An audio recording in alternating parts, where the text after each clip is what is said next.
Bienvenidos a otro encuentro web del Iron Ron Center UK. Entonces, como probablemente haya notado, cada semana el contenido es cada vez mejor y qué tema tenemos hoy y qué invitados tenemos hoy.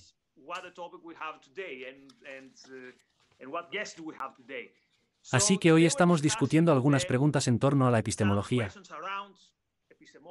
Así que estamos discutiendo esto del subconsciente reactivo. Y tenemos con nosotros al Dr. Harry Beam Feijer y Jim Moroney. Así que Harry es un filósofo objetivista. Es miembro de la junta directiva del Instituto del Hierro. Es alguien que en realidad ha conocido y estudiado cerca de la isla y también ha escrito muchas cosas. Para mí, el más importante es el libro How Do We Know? Lo que creo que si el objetivismo fuera un arte marcial, definitivamente estaría en la prueba para el cinturón negro. No es fácil, pero es algo muy importante. Y también tenemos, como dije, a Jim Moroney.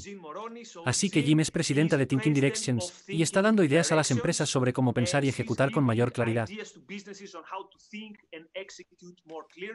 También es graduada del MIT y del Centro de Graduados Objetivistas. Así que deberías decirnos cuál de los dos fue más difícil. Y ambos van a contribuir a esto. Van a dirigir esta discusión. Así que van a ser algunos comentarios de apertura y luego puedes hacer tus preguntas de nuevo, ya sea en vivo yendo a lo que dicen los participantes y levantando la mano o escribiendo una pregunta en el chat.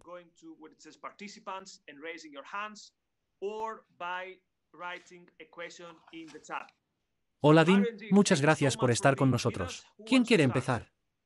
Voy a empezar, pero algunos comentarios en realidad no es lo que está sucediendo. Voy a parlotear durante mucho tiempo y Jan va a entrar y tomar parte de ella. Y la parte de la discusión, quiero decir, tenemos 2 horas, así que habrá tiempo para la discusión, pero hay que establecer mucho contexto porque esto no solo es que nuestra teoría no es realmente familiar para la gente, aunque me parece de sentido común total. Not only is our theory not really familiar to people, although it seems like total common sense to me. Pero al hablar de ello me di cuenta de que la gente no tiene el vocabulario para hablar de la conciencia en absoluto. Así que ahí es donde quiero empezar. Quiero clasificar consciente, físico, focal, marginal y no consciente.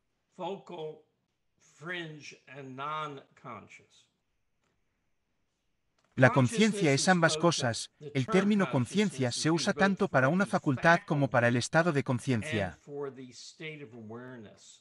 Y eso en sí mismo produce mucha confusión, muchos argumentos fuera de lugar.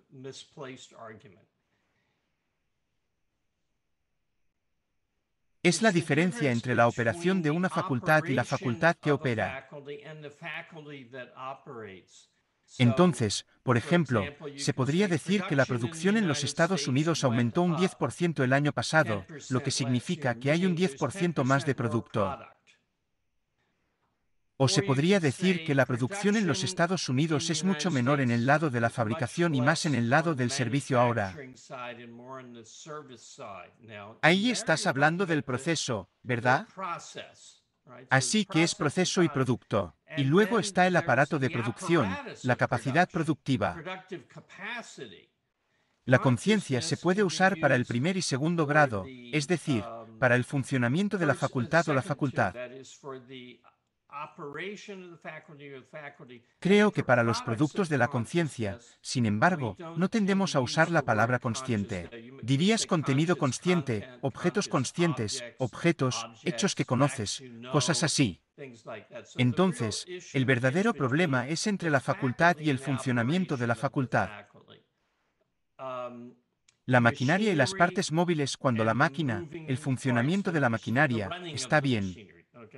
La facultad de la conciencia es en gran parte física. No estoy tratando de decir que es, ya sabes, más de la mitad. No creo que puedas hacerlo de esa manera, pero hay muchas cosas físicas en la facultad de la conciencia. El cerebro, el sistema nervioso, la médula espinal, los globos oculares, los oídos, los sensores de la nariz, los receptores sensoriales. No sé qué eres, supongo que eres un globo ocular, pero eso sería algo difícil de decir, pero no estás con los bastones y conos en tu retina o receptores sensoriales que forman parte de tu facultad de conciencia. Así que no hay oposición entre lo físico y la facultad, el aparato de la conciencia.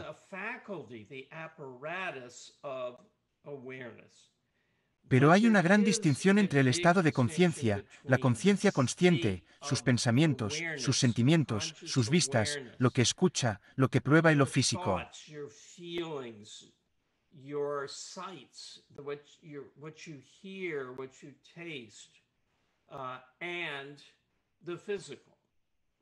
La conciencia consciente no es física.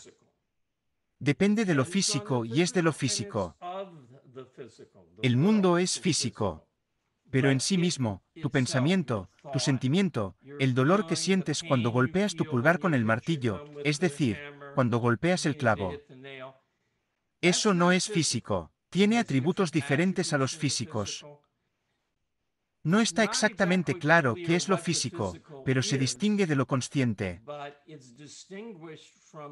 Ahora, cuando digo que no está del todo claro cuál es el físico, es muy difícil definir lo que es físico. Por ejemplo, ¿es físico el campo electromagnético? ¿Tu edad es física? ¿Cuánto más listo eres que tu cuñado físicamente? Pero está claro que si algo no es físico y no es algo que no es físico, es tu dolor, tu amor, tus pensamientos, la audición de mis sonidos ahora que no es reducible a ningún proceso físico.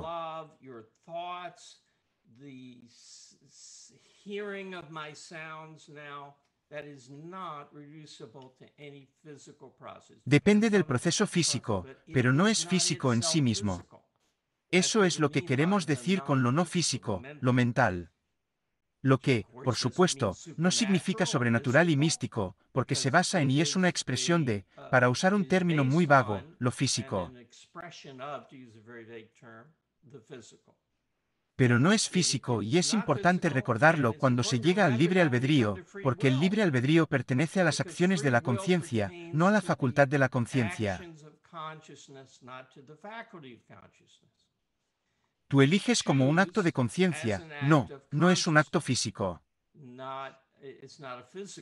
Tu elección no es algo físico.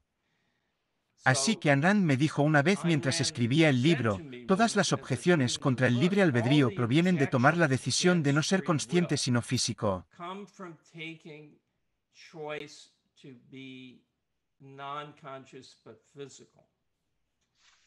Y eso fue muy clarificador para mí. De acuerdo, ese es el punto de partida básico de la clasificación. La otra parte es que dentro de la conciencia consciente la acción, no el mecanismo, sino la acción de eso dentro de la conciencia consciente hay dos niveles. Esto es realmente un continuo, pero nos dividimos en dos niveles, conciencia focal y conciencia periférica o marginal. Tengo uno encima del otro con mis manos porque la conciencia focal es lo más elevado. Y es como con tus ojos. Si no mueves los ojos, pero intentas prestar atención a lo que está en la periferia izquierda, ves algo pero no con mucha claridad. Si se mueve, eres bastante sensible a que eso suceda, por lo que puedes girar la cabeza. Pero no es como algo en la conciencia foveal. La fóvea es la parte central de la retina que tiene una matriz muy densa de receptores sensores. Y experimentalmente, no necesitas saber que esto es lo que está en el centro de tu visión, lo que estás mirando directamente, eso es lo más claro, lo más nítido de todo, ¿verdad? Hay lo mismo en tu mente.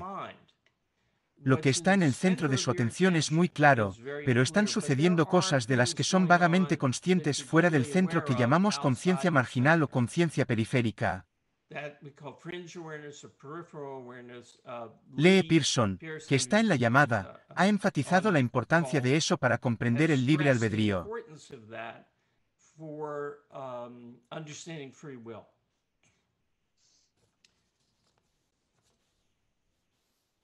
Debido a que no es una elección binaria, de lo que eres directamente consciente y luego de todo lo demás, agarras algo a ciegas.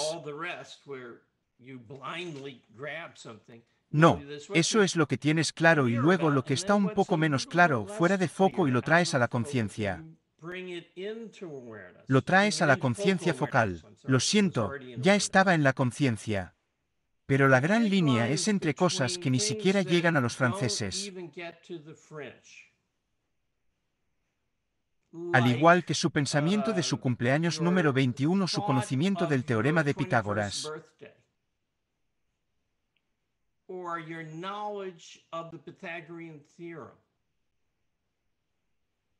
Todas las cosas que sabes ahora que no sabías cuando naciste, solo una pequeña cantidad está en conciencia focal o incluso marginal.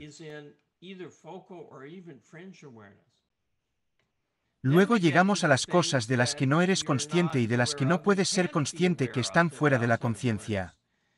Cosas como la regulación de los latidos del corazón, que hace el cerebro, el material autónomo o el funcionamiento del sistema nervioso.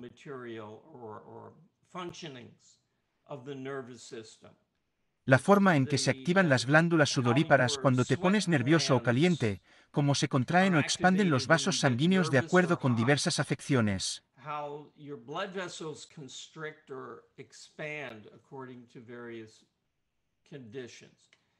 Así que nunca puedes hacer que eso sea consciente, pero tus pensamientos sobre tu cumpleaños número 21, si puedes recordarlo, puedes hacerlo consciente. Y estoy seguro de que todos aquí son muy conscientes del teorema de Pitágoras. Y si no lo eres, es algo que he llenado de diagramas para mostrarte porque estoy trabajando en la filosofía de las matemáticas y estoy un poco interesado en ese teorema en particular.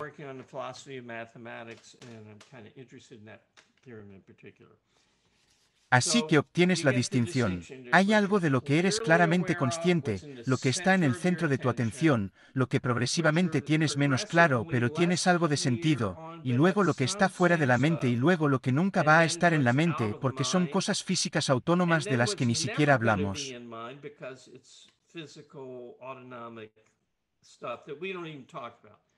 El subconsciente es lo que no está en la periferia y no está enfocado.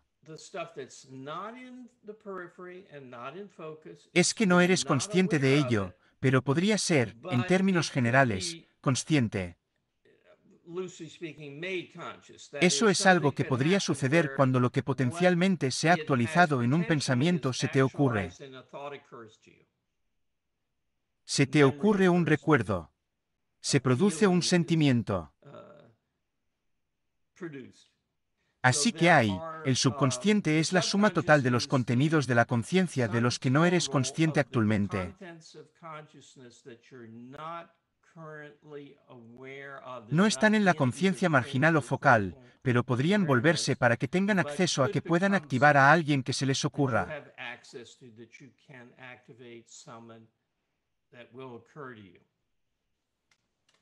De acuerdo, así que esa es la solución. Tomaré preguntas en este punto porque ese es un tipo de trasfondo metafísico importante. Así que veamos si hay alguna pregunta sobre la metafísica aquí. Debería mirar a los participantes. Puedo preguntar con una pregunta. Primera pregunta. ¿Qué pasa si algo es, digamos, estaba en algún momento de su conciencia, pero se elimina literalmente? Así que era tan intrascendente. Así que no es tu cumpleaños número 21, digamos el día después. Entonces, ¿a dónde va eso, digamos? No lo sabemos. Hay dos teorías. Una teoría es que está ahí, pero no puedes acceder a él. La otra teoría es que no era lo suficientemente poderoso como para ser retenido. No tengo opinión, pero hay un neurocientífico de los años 30, Wilder Penfield, que puso electrodos en el cerebro de pacientes a los que estaba operando por otras cosas y les dio una leve excitación eléctrica porque el cerebro funciona eléctricamente.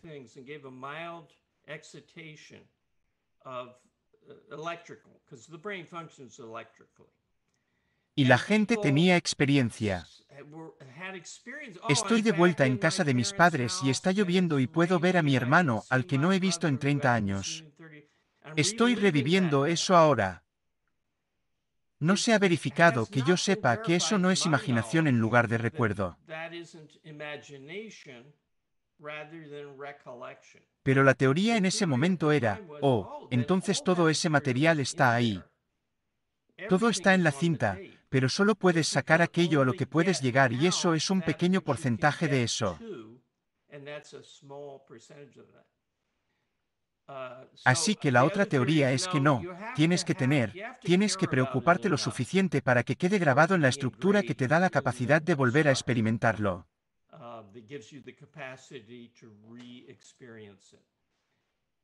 Y Harry, la definición que diste también aborda esto en el sentido de que somos, esto es una abstracción, ¿verdad? Hemos observado que hay algunas cosas que puedes traer a la conciencia y hemos observado que, ya sabes, tienes algunos recuerdos. Y la definición que ha dado se basa en lo que observamos, no en una teoría sobre cómo se almacena ni nada de eso. Hemos visto este fenómeno y de esto estamos hablando. Estamos hablando de contenido que no es una conciencia, pero que podría ser traído a la conciencia, sea lo que sea. Sí, y para hacer un punto que a Lee le gusta hacer, lo que no está en la conciencia, aunque tendemos a hablar de otra manera, lo que no está en la conciencia no es un pedazo de conciencia.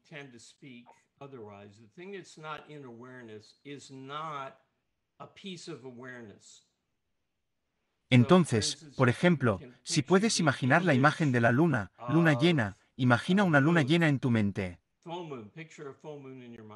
De acuerdo, eso no es imaginar. Estás recordando cualquier otra cosa que te guste de tu auto. De acuerdo, entonces recuerdas cómo se ve que formaste esa imagen.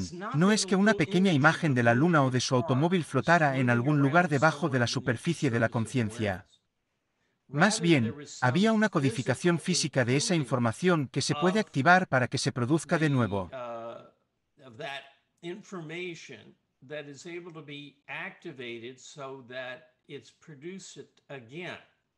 Y los científicos ahora piensan que no se produce con mucha fidelidad.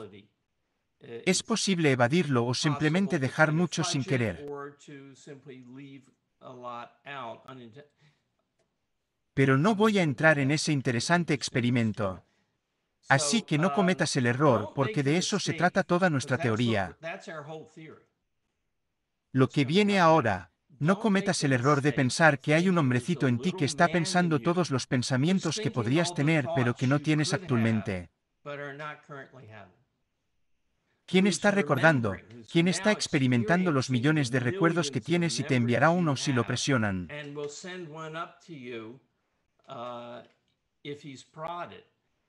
No, lo que está fuera de la conciencia es físico. Lo que está fuera de la conciencia es físico, y tienes el subconsciente, no es lo físico. El subconsciente es la capacidad de lo que está incluido físicamente para reproducir en la conciencia cierto contenido que tenía antes, más contenido nuevo al que llegaremos en un segundo.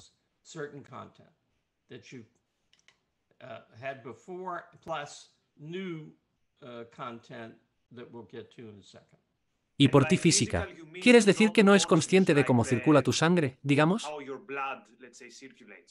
No, me refiero a neuronas, axones, dendritas y sinapsis. Correcto. Y cualquier otra cosa. Quiero decir, hay una teoría de que el ADN cambia cuando tienes recuerdos, que el ADN almacena los recuerdos. No sé si es verdad. Lo dudo. Pero algo físico ha cambiado de tal manera que puedes recordar que una experiencia es como, ya sabes, una cinta, un disco duro real.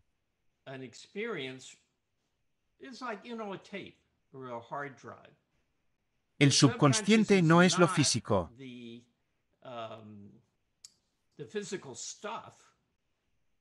Es la capacidad. Ya sabes, Aristóteles tiene esta categoría muy importante del potencial y es por eso que el aborto no es un asesinato. Un potencial no es un real.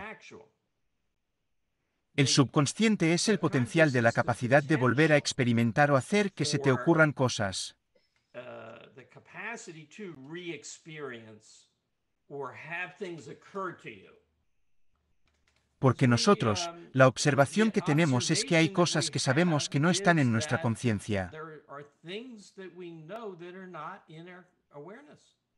Como dije, el teorema de Pitágoras o cómo se ve tu auto, no estaban en tu conocimiento. Pero una vez que los desentierras, ya sabes, haces ciertas cosas con tu mente consciente, llegan a la conciencia. El ejemplo que di en mi primera conferencia fue que María hizo que un corderito llegara a todas sus conciencias, a menos que realmente sean de una cultura diferente, tal vez algunos de ustedes lo sean. En el mundo anglosajón, esa es una canción infantil con la que todos los niños crecen. Entonces, ¿dónde estaba? ¿Por qué todos tuvimos eso? No la tenías cuando naciste. Se almacenó, ¿verdad? Y lo que se almacena es algo que no es en sí mismo una palabra o un pensamiento o un sonido, sino algo que puede producir eso.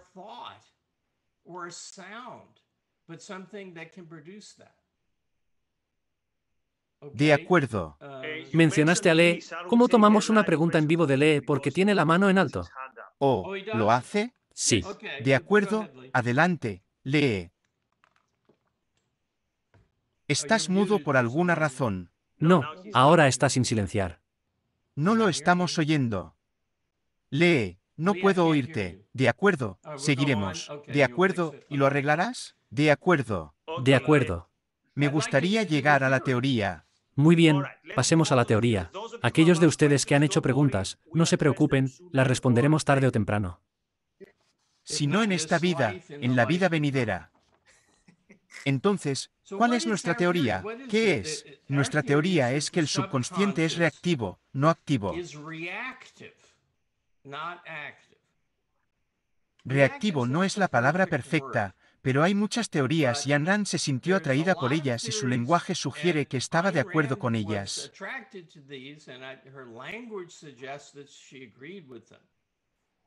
No está 100% claro que ella no esté de acuerdo, que no esté de acuerdo con lo que estoy diciendo, pero se plantea una gran pregunta sobre si estoy en desacuerdo. Jane y yo no estamos de acuerdo con Ayn Rand, pero no es en filosofía, es en psicología. Hay muchas teorías que dicen que las cosas germinan en el subconsciente. Tratas de recordar un nombre y te ocupas de tus asuntos y 2 horas al día más tarde ese nombre viene a tu mente levantado y encogido de hombros.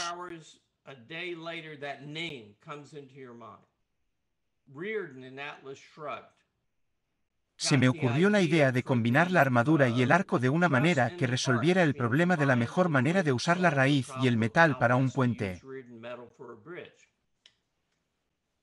Y se presenta en gran medida como lo que ella llama una integración subconsciente. Podrías interpretar, y, en mi opinión, malinterpretar eso para mí. Hay pequeños robots en el cerebro, en el subconsciente que andan buscando las respuestas a las preguntas.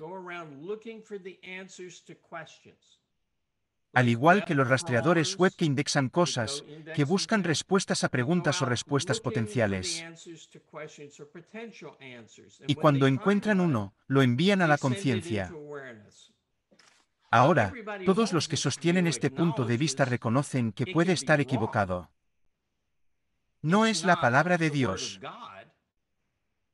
Tuve una esta mañana, una de estas integraciones subconscientes.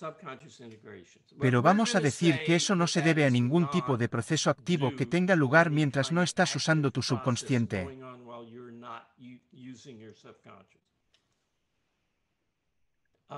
Esta mañana estuve trabajando en el teorema de Pitágoras anoche en las pruebas del mismo para tratar de hacerlo más intuitivo y de sentido común en lugar de la prueba abstrusa de que existen.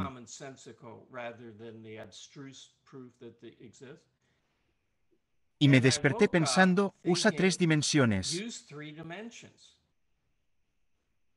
Eso no funcionó. Pensé que era algo brillante, pero no funcionó. Pero al estar interesado en esto, pensé en cómo me llegó. No me desperté pensando eso. Pasé por un estado sombrío, medio dormido, medio despierto, donde eso vino a mi mente.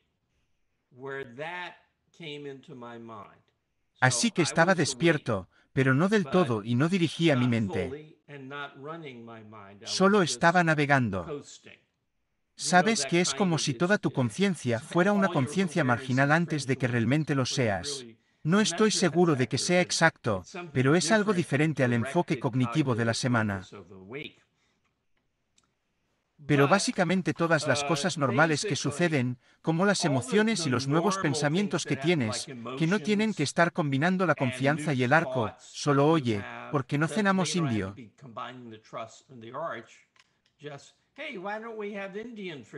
No hemos tenido eso en mucho tiempo, puede ser tan mundano como eso. Todas esas cosas se producen a través de un proceso de conexiones implícitas en la estructura de la información que ha archivado, que ha almacenado.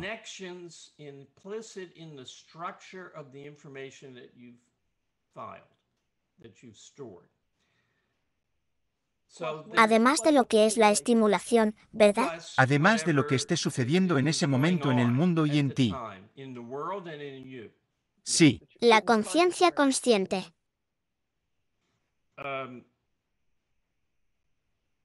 Así que tengo un diagrama. ¿Es este el momento para el diagrama? Nadie segundo. Las cosas que puedes hacer con tu mente, con tu ego consciente, son que puedes juzgar las cosas.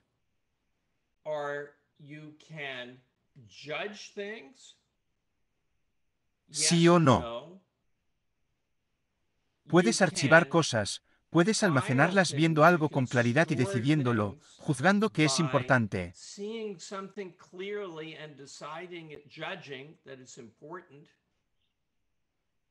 Y puede recuperar cosas consultando su base de datos. ¿Cómo se llamaba mi maestra de tercer grado?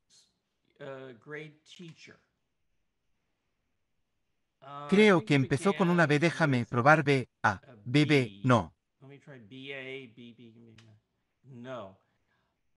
Déjame imaginármela. Ella tenía esto. Y finalmente Edwards vino a mí. Era la señora Edwards. Por lo tanto, puede participar en un proceso de búsqueda de la conexión correcta que le permitirá acceder a esa información.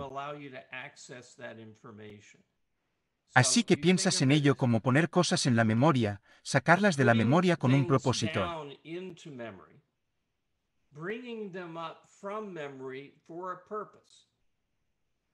Y juzgar. ¿Es verdad? ¿Es falso? ¿Es bueno? ¿Es malo? ¿Es importante? ¿Es trivial? Creo que esos son los tres ejes de juicio que puedes realizar.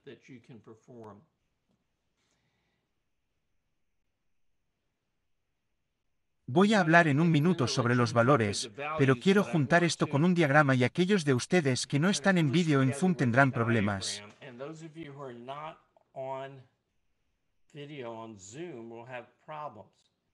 Así que convierto el ego consciente, la facultad volitiva por analogía, en un imán. Y el imán se dirige a través de la red de su conocimiento y tengo un montón de pequeños puntos para nodos y pequeñas líneas para conectarlos. Es como una red compleja. No todo, no es, ya sabes, es regular como una red de pesca. Hay líneas que van muy abajo y líneas que solo van a conexiones de corta distancia. A medida que algo se levanta, levanta otras cosas que están estrechamente relacionadas con él. Uno en la periferia. Si se acercan lo suficiente, si se levantan con la fuerza suficiente, alcanzan la conciencia focal. Así que tengo real cerca del imán en la conciencia focal superior y tengo dos cosas allí. Y luego tengo unas 6 cosas en la conciencia marginal, que no se relacionan con el cuervo. El cuervo es para la conciencia focal. Y debajo de ellos, por supuesto, hay cientos de miles o millones de nodos para el contexto completo de su conocimiento, es decir, todo lo que sabe ahora que no sabía a la edad de 0 años. Eso es bastante. Así que puedes mover este imán de acuerdo con decir, oh, esto parece prometedor aquí. Déjame girar el imán por aquí, entonces levantará lo que está en ese lado. O puedes decir, no, no quiero saber de eso. O quiero saber sobre esta cosa de aquí. Y gira el imán hacia otro lado y eso comienza a generar un conjunto diferente de información. Se trata de la activación. Tienes el poder con tu volición para energizar conexiones, para energizar un área de elementos que eran subconscientes y hacerlos conscientes y luego obtienes otro material por lo que está conectado a eso y puedes energizarlos.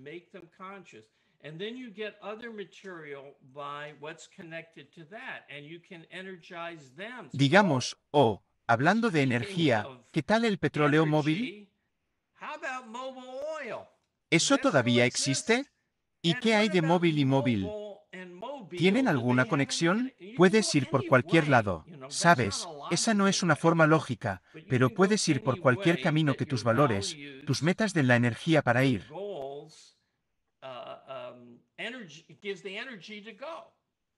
Pero tú controlas cuál es el enfoque de tu recuperación.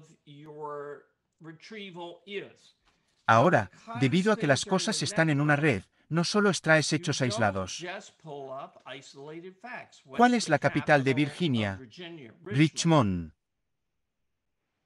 No solo te levantas que te levantas o Richmond, están derribando las estatuas en Monument Avenue ahora. ¿Cuál es mi opinión al respecto? Bueno, eso tiene que ver con la guerra civil, el racismo y la esclavitud. ¿Qué opino del racismo? Bueno, ¿no dijeron Rand y yo que es una forma de colectivismo? Entonces ves cómo tu pensamiento, si eres lógico y tienes un propósito, puede proceder de lo accidental, Richmond de Virginia capital, que es aburrido, para valorar los problemas que te interesan en un proceso de pensamiento que traerá nuevas conexiones.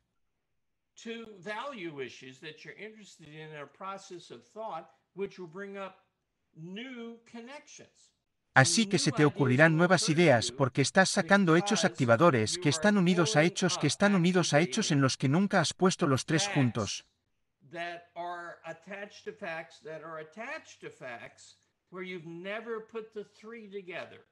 Así que archivaste, adjuntaste a B, ¿verdad? Como Richmond derribando estatuas de la guerra civil. Adjuntaste B a C, derribando estatuas porque se dice que son racistas. El racismo es una forma de colectivismo, pero nunca antes habías conectado a Richmond con el colectivismo.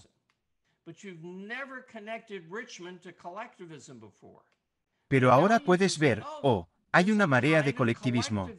Lo llaman antirracismo, pero en realidad es racismo. O tal vez crees que no está bien, tal vez pienses que es antirracismo y dices que hay una marea de anticolectivismo en Richmond. No importa qué conclusión saques, ves cómo nunca has unido esos dos pensamientos, Richmond y el colectivismo de una forma u otra. Pero debido a la forma en que las cosas están conectadas entre sí y al propósito de su pensamiento, obtendrán nuevas ideas, se harán nuevas conexiones debido a la estructura,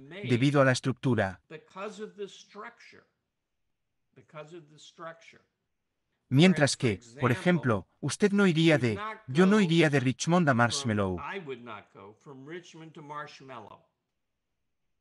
No tengo ninguna conexión particular de Richmond y Marshmallow, a pesar de que soy de Richmond. Así que deliberadamente pude elegir algo que no tiene una conexión, a diferencia de la estatua de Richmond, la estatua, el racismo, el colectivismo, todos esos están muy fuertemente conectados. Malvavisco pegajoso. Richmond sticky, no, eso no se me va a ocurrir.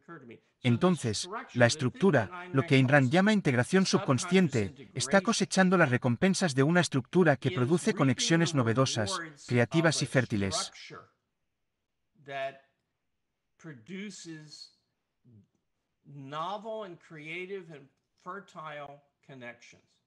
Conexiones novedosas y fértiles. Eso es pensamiento creativo. Porque, para empezar, el potencial para crearlos está en la forma en que archivó la información. Y este es su término. Y a menudo hablaba de presentar información. ¿Puedo añadir algo a eso, Harry? Sí, creo que es hora de hacer una pequeña pausa. Entonces, ¿puedo agregar algo? Quiero añadir un par de cosas a lo que dijiste. Así que te enfocabas principalmente en cómo controlas lo que surge con tu atención volitiva. Y te estabas enfocando en eso. Y que, obviamente, eso es lo que puedes decepcionar.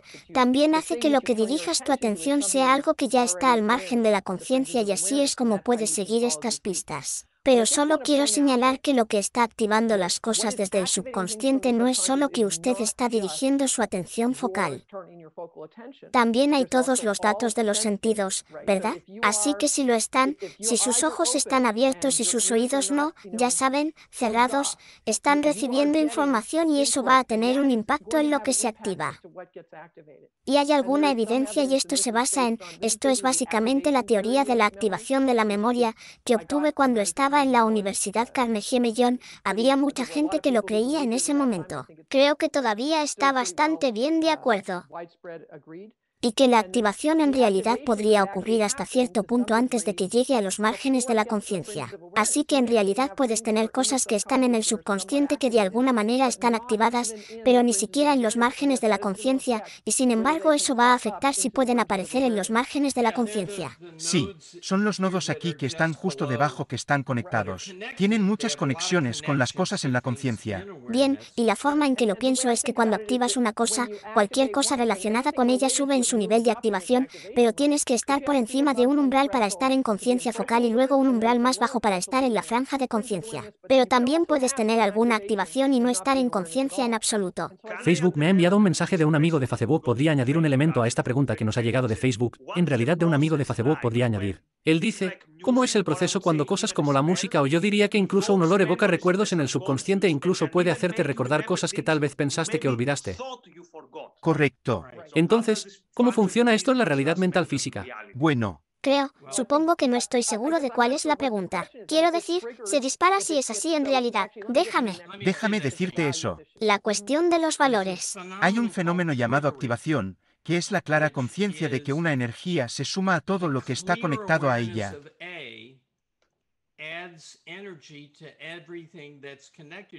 Y las cosas que están muy fuertemente conectadas con él aparecerán, serán arrastradas a la conciencia o de la conciencia marginal a la conciencia focal. De eso es de lo que estabas hablando o de fuera de la conciencia acerca de la franja más o menos. Lo que sea que esté en la conciencia. La probabilidad de entrar en la conciencia y que se incrementa por la cantidad de conexiones que se desencadenan por lo que está en la conciencia que se adjunta a ellos. Así que las cosas que fácilmente entran en la conciencia, como si digo Hank Reardon, la sanción de la víctima, los hombres de la mina en huelga, vamos a volver a la tierra o el uno de su regreso.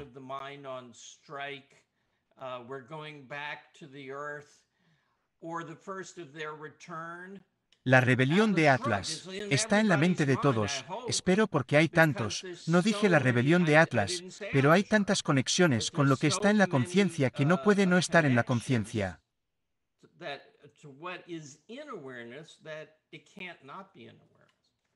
Mary tenía un poco, ya sabes, 2 y 5 es.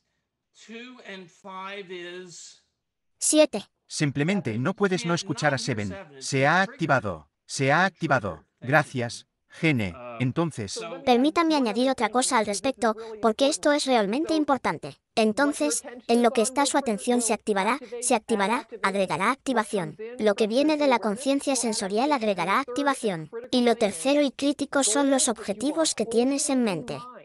Y creo que esto es realmente esencial para comprender los momentos extraños de Ajá, es que has estado teniendo ese objetivo en mente y de alguna manera lo estás manteniendo consciente. Hay como un esfuerzo involucrado cuando estableces una intención y tienes una meta en mente. Entonces, como si estuvieras trabajando a propósito en un tema, se necesita trabajo mental para mantenerte enfocado en lo que estás tratando de hacer y emitir juicios repetidamente sobre si algo es relevante o no. Y ese objetivo, en virtud de haber sido mantenido en la conciencia consciente, ahora está activando constantemente todo lo relacionado con él. Y creo que esa es otra razón por la que solo el tiempo en la tarea a menudo puede marcar la diferencia en si resuelve un problema, es que tiene ese objetivo en mente y todo lo que surge se activa más el objetivo.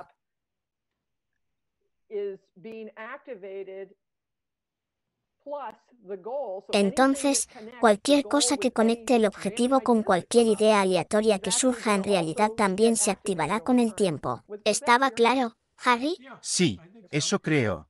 Los factores que aumentan la fuerza de la conexión significa cuanto entre A y B significa cuanto un enfoque intenso dado en A tiende a traer a B a la mente o a N a la mente para que se forme. Intense focus on A tends to bring B to mind, or N to mind to make it form. La fuerza de la conexión es una función de los factores de repetición, de la frecuencia con la que se ha hecho la conexión a B o AN con usted para usted y en su experiencia.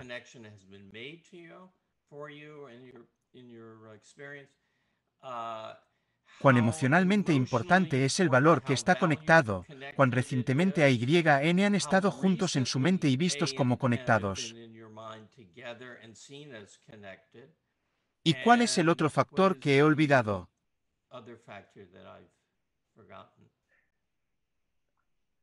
Las cosas que tienden a hacerte recordar algo. Es bien sabido. Importancia, emoción, actualidad, repetición. Número de enlaces a él.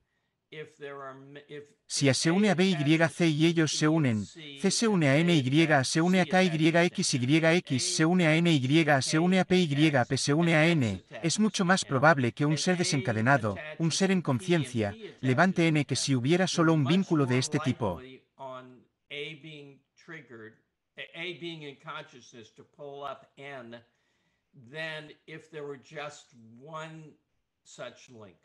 Si corta todos los enlaces o no ha formado todos los enlaces, excepto uno, cuantas más asociaciones se ajuste a algo, más probabilidades tendrá de recordarlo. Así que Harry, Nikos, querías hacer una pregunta porque la hay. No, estaba sugiriendo que le diéramos a Lee otra oportunidad de hacer su pregunta, pero adelante, puedes hacer tu pregunta la primera.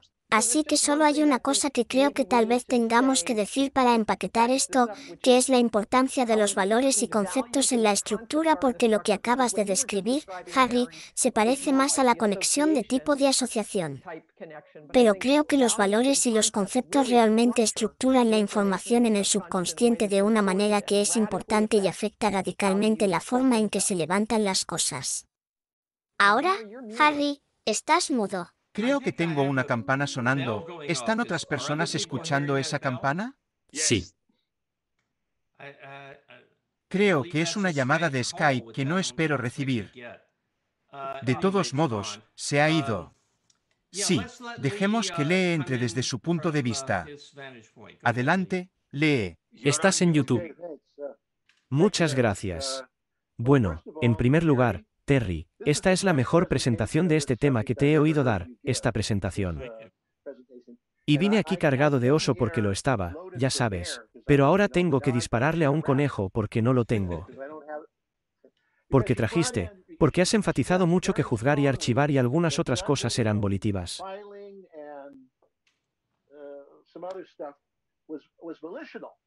Son realmente la importancia. Y ese ha sido mi principal desacuerdo, en mi opinión. La gran diferencia entre la conciencia, a veces la diferencia que cuenta es la volición. Así que eso me deja con una cosa relativamente pequeña con la que no estoy de acuerdo. Publiqué en la lista y estuviste de acuerdo conmigo. Dije que todas las experiencias conscientes son causadas de manera inmediata por procesos neuronales. Todas las experiencias conscientes son de causa próxima. Y le diste a eso un respaldo entusiasta en la lista. Lo dijiste, supongo. Así que supongo que de alguna manera. No lo hace. Ese derecho. No hay nada mejor que eso. Entonces, eso significa que todas las conexiones que supuestamente están hechas por la conciencia en realidad están hechas por procesos neuronales. Todas esas conexiones. Así que cuando tú, James, sacudes la cabeza, entonces, cuando dices que la conciencia clara agrega energía, esto es algo con lo que estoy totalmente en desacuerdo. Tienes la causalidad exactamente al revés. Son los procesos neuronales los que crean una conciencia clara. La claridad, la conciencia y la sensación de claridad, todas esas cosas son creadas por procesos neuronales uno. Entonces, al mismo tiempo que crea la conciencia clara, también lo hace. Esta es mi tercera teoría, Cuando respondiste a Nico, ella dio 2 teorías de la memoria, de cómo funciona la memoria. Tengo una tercera teoría, y es que cuando se crea la experiencia consciente en ese momento, se establece el rastro de la memoria. Entonces, cuando se crea una conciencia clara, una conciencia fuerte, se establece un rastro de memoria fuerte en ese momento. Sí, tal vez sea el cerebro. ¿Crees que es el cerebro el que lo es? Sí. No ves un vínculo que atraviesa la conciencia misma. Tú piensas, lo es. En absoluto, porque los procesos neuronales crean toda conciencia consciente. Los procesos neuronales, incluida la claridad, la fuerza, ya han sido creados por procesos neuronales. Y en ese momento, se establece un rastro. Y luego, cuando el neural, tienes la experiencia consciente y desaparece de la conciencia, no va a ninguna parte. Simplemente desaparece. No crea nada y no se convierte en nada. No entra en otro almacén de recuerdos subconscientes. Cuando algo sale de tu conciencia, simplemente desaparece. Y el rastro de la memoria ya se ha establecido. No hay necesidad de apelar a ningún efecto. Así que el efecto causal de... Hagamos la primera de todas, la pequeña enmienda científica. Su teoría debería ser que el precursor de la deposición, porque piensan que la memoria a corto plazo se deposita en el sueño como memoria a largo plazo. Así que estás diciendo la traza precursora de la gran traza, ¿verdad? De acuerdo, eso es. Eso. No cambia la metafísica, sí. No cambia nada al respecto. Sí. Correcto. Eso no cambia nada. Sí, ya lo es. El punto es que el potencial físico que se establece se ha establecido mientras que la experiencia consciente se crea al mismo tiempo. Creo. No hay ninguna. Prácticamente, al mismo tiempo, pero no creo que la causalidad tenga que ser posterior al hecho. En otras palabras, la conciencia clara es lo que la establece. No, lo niego. Digo que es exactamente. Sé que eres tu materialista. Eres materialista. No. Soy materialista en lo material. Por supuesto, todos somos materialistas principalmente porque seamos sinceros, el mundo es principalmente material. La mayor parte del mundo es material. La parte que no es en absoluto material, y esta es una cosa clave en la que hemos estado de acuerdo para siempre y en la que continuaremos estando de acuerdo, es la abolición.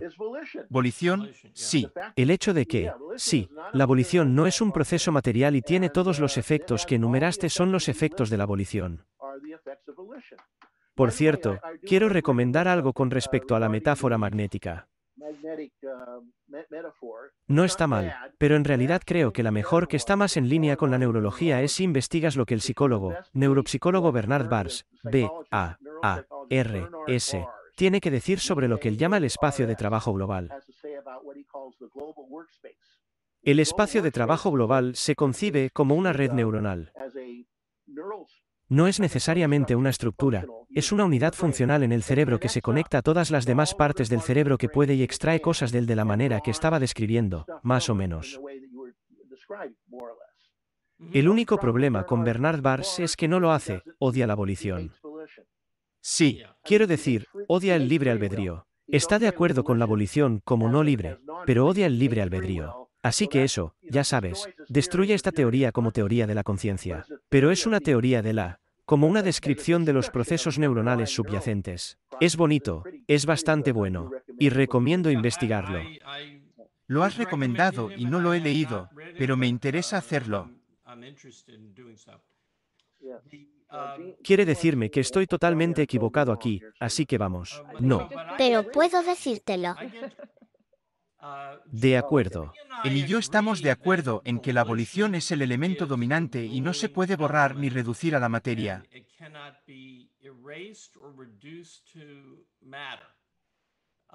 En lo que no estamos de acuerdo es en que creo que la abolición es una descripción de la conciencia conceptual y no se aplica. Hay otra cosa conciencia, que no es material y los animales la tienen y no tienen libre albedrío. Ahora, curiosamente, Lee piensa que los animales tienen libre albedrío porque él ve. Un poco. Solo un poco. La conciencia y el libre albedrío son coextensivos. Veo, y Ayn Rand también vio la abolición como un área pequeña dentro de la conciencia. ¿Gene?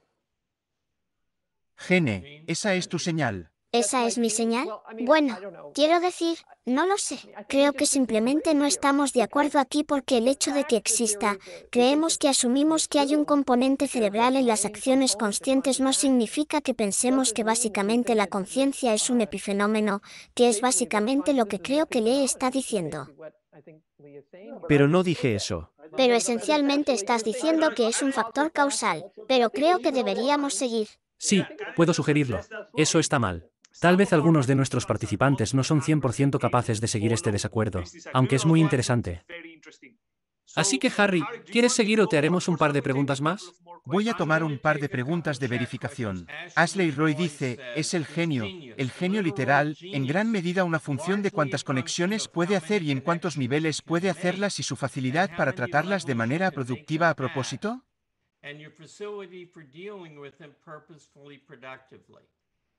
Yo diría que no lo sabemos. Y creo que lo más importante es la diferencia entre personas muy inteligentes y exitosas, con poca genialidad, y la genialidad es algo que aparece como máximo una vez al siglo y probablemente una o dos veces al milenio.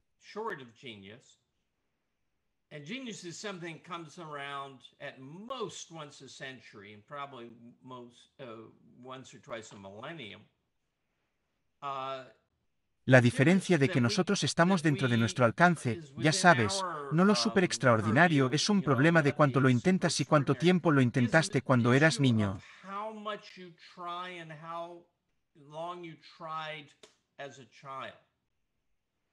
Las personas que tienen mentes activas, que usan su voluntad y libre albedrío para tratar de hacer que todo sea lo más claro posible a partir de los 2 años, terminan siendo personas aparentemente inteligentes muy efectivas.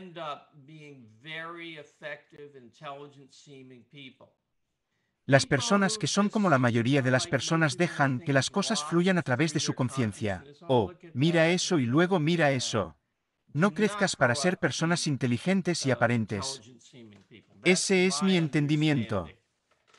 También puede haber un componente genético, pero mi opinión es que la diferencia en la genética es como la diferencia entre un Honda Accord y un Maserati, pero la diferencia que se observa en los automóviles en la calle son aquellos que tienen el encendido apagado y están en la costa o que están atascados en la primera marcha, y aquellos que usan todo el potencial del automóvil.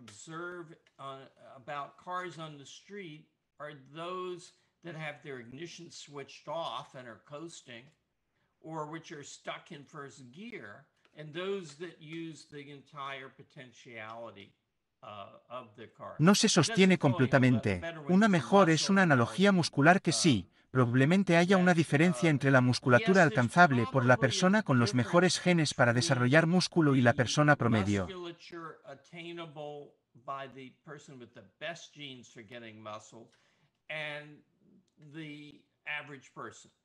De acuerdo. Pero la diferencia entre Arnold Schwarzenegger cuando estaba bombeando hierro y yo tiene más que ver con los entrenamientos que hizo. Es el entrenamiento, la construcción de músculos, no un límite genético superior teórico, lo que es responsable de la diferencia de fuerza entre las personas que observas. Y creo que es aún más cierto con la mente, porque la psicoepistemología entra allí. El tipo que trabaja para aclarar las cosas endereza su equipo mental más que el tipo que no lo hace. Ahora también está el tema de la educación. Si fuiste educado antes de 1960, probablemente tengas una psicoepistemología mucho mejor. El promedio, sin embargo, no te lo diga. Estadísticamente, la persona promedio que recibió educación antes de 1960, que completó al menos la escuela primaria, se graduó de la escuela primaria antes de 1960. Oye, eso me deja fuera. ¿Pasaste la escuela primaria por 1960? Sí, antes de las 19. Sí. Es cierto, eso es correcto. Va a ser mucho. Es mucho más fácil para el tener una buena psicoepistemología, y en promedio, tendrán una mejor psicoepistemología que la gente más adelante. Y Estados Unidos va a ser peor que Inglaterra. Y probablemente Inglaterra sea peor que Alemania. No sé dónde la educación progresista, los dogmas sentimentales delicados se han infiltrado menos. Pero veo una gran diferencia entre el Reino Unido y Estados Unidos en ese sentido, y es una ventaja para el Reino Unido. Ya que estoy hablando con la gente de Londres. ¿Puedo añadir algo al respecto? Debido a esto, había una pregunta en alguna parte sobre, ¿puedes tener sobrecarga subconsciente? ¿Hay un cuervo para el subconsciente? Y esto está relacionado con esto. Mencioné que la organización, la estructura del subconsciente depende mucho de los valores y conceptos. Y es que la organización lógica es tu organización conceptual. ¿Ha esencializado sus conocimientos y los tiene todo organizado en términos de fundamentos? Si haces eso, en efecto, lo que surge de tu subconsciente está muy esencializado. Es muy puntiagudo, son cosas muy específicas. Y no tendrás las cosas más relevantes porque todo tu conocimiento está organizado en términos de fundamentos. Y de manera similar con los valores. Si has trabajado duro, si tienes un propósito central muy claro y has trabajado muy duro para descubrir cuáles son tus valores principales y priorizar y para qué es algo que las acciones que tomas programan tus valores y programan la fuerza de los valores. Y las cosas que están cargadas de valor aparecerán en la conciencia mucho más fácilmente. Si tienes una jerarquía de valores muy organizada, una jerarquía de valores muy puntiaguda y altamente estructurada, de nuevo, te ocurrirán menos cosas debido a la estructura de tu subconsciente. Y así, si nos fijamos en los genios éticos, sus genios en A, quiero decir, en realidad Ayn Rand puede ser la excepción en realidad, pero estoy pensando en como Einstein. Es un genio en un área muy estrecha y tiene ese tipo de conocimiento muy estructurado y es de gran valor para él. Y esas dos cosas se han unido para hacer que su mente sea extremadamente organizada. Además, hay evidencia de que tenía algo de genética, ya sabes, tenía un cerebro pequeño. En realidad, eso fue algo que notaron cuando le practicaron la autopsia. Pero vasos sanguíneos grandes. De acuerdo, mucho oxígeno en su cerebro. Puedo ver algo más para apoyar eso. Ayn Rand y yo jugábamos al Scrabble. La tocamos, no lo sé, tal vez 50 veces. No era mejor que yo en Scrabble.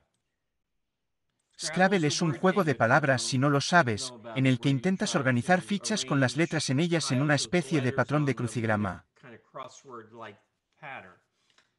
Era buena. Estoy bien, pero no pude sostener la vela por Rachel Knapp. Rachel Knapp es alguien que trabajó como objetivista, trabajó para el Instituto de Irán. Y Rachel está fanáticamente interesada en el Scrabble.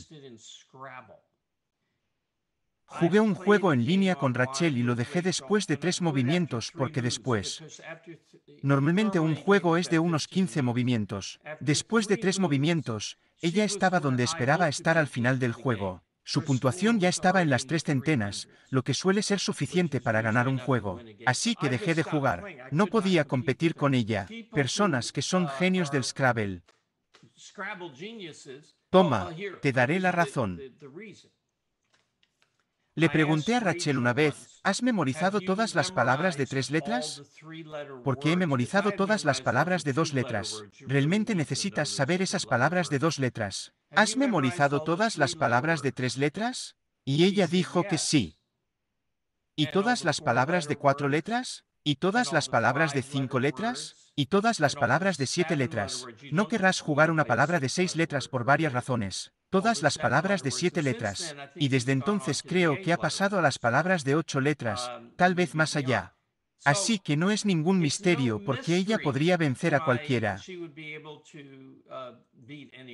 Es lo que has almacenado, lo que te importa, el tiempo que has dedicado a la tarea y cómo has almacenado tu subconsciente. Así que es una anécdota decir que el genio no es una especie de mutación que hace que la mente sea buena en todo, ya sabes, sin práctica y motivación.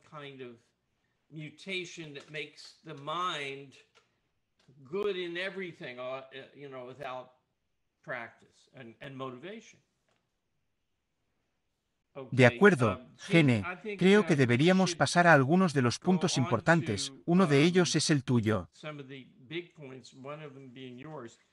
Mi siguiente pequeño punto, un punto corto, pero un gran punto es, ¿de dónde salimos viendo esto? Ya sabes, la gente también, ¿dónde estás? Y esta es la teoría de que no hay conexiones hechas por el subconsciente que no sean el resultado directo de lo que estaba en la mente consciente. Un subconsciente no sale y hace conexiones por sí solo. Y hay una gran respuesta y una pequeña respuesta a lo que es la evidencia de nuestra teoría. La gran respuesta es que es la teoría más simple. Para postular un proceso más allá de lo que hemos hablado, necesitaría tener evidencia específica.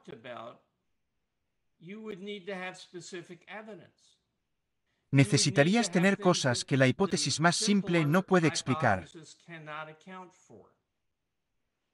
Y la gente realmente no. Piensan, oh, bueno, la inspiración repentina, pero podemos explicar eso. E incluso si quisieras incluir, incluso si no pudiéramos explicar, ya sabes, la armadura en el arco, eso es lo suficientemente raro como para que podamos decir, está bien, eso es como el factor Gach.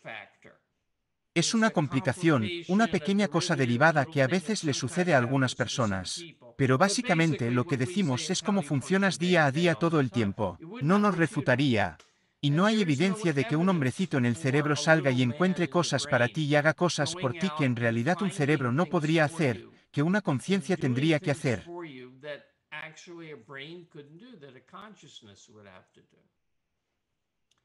Ese es el gran argumento de que es arbitrario afirmar un proceso en el que creo que es mío.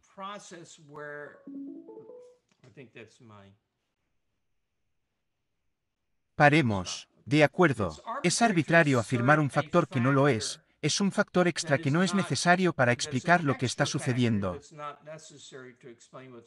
Quiero decir, sabemos por mis ejemplos, como María tenía un corderito, sabemos que la conciencia responde a los desencadenantes del contenido asociado que se aprende en el pasado.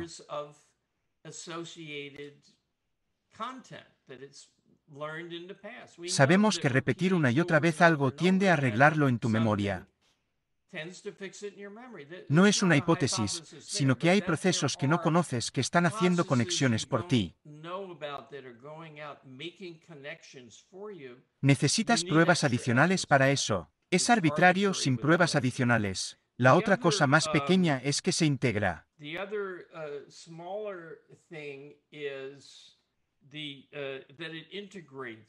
Nuestra teoría se integra bien con todo.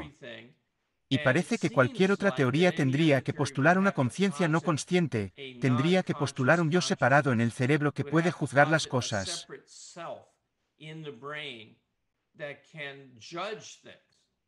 Porque no se puede decir, bueno, tenemos el cerebro, tenemos esta computadora ahí y es memoria almacenada.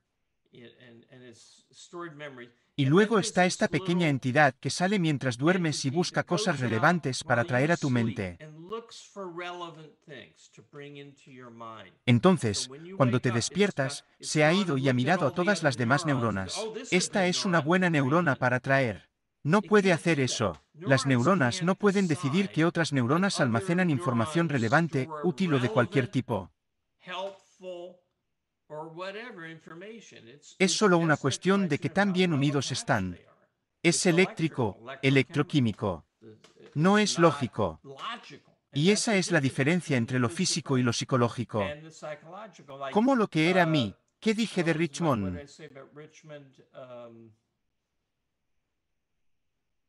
No aceptaría una asociación accidental. Richmond y malvaviscos, eso fue realmente accidental. Sí, pero eso no es una asociación. Tengo en mente la asociación Richmond-Richmond, porque así es como los verdaderos Richmonders pronuncian un Richmond. Y se lo he dicho a tanta gente tantas veces. Y cuando escucho a Richmond y me concentro en la palabra, escucho a Richmond en mi mente. Y eso no se debe a otra cosa que a la mera repetición. Bueno, Mary tenía un poco, o 7×3. ¿Cómo lo sabes? No es por una integración subconsciente. Se ha repetido una y otra vez. Lo viste intelectualmente en algún momento. tal vez, o tal vez no. Tal vez 30 días tiene septiembre, abril, junio y noviembre. ¿Cómo sabes la siguiente palabra? Por la repetición. Así que sabemos que hay asociación y puede explicarlo todo si entiendes todo el sistema que dijimos. Vale, Gene, ¿querías hablar de lo práctico? Espero que sí, aplicaciones prácticas. Sí, una de las cosas que... Quiero decir, básicamente aprendí esto de Harry en sus conferencias de psicoepistemología y luego lo usé y lo amplié para enseñar habilidades de pensamiento. Y mucho de lo que yo diría que la aplicación de toda esta teoría se refiere a mantener el contexto y hacer juicios en el contexto.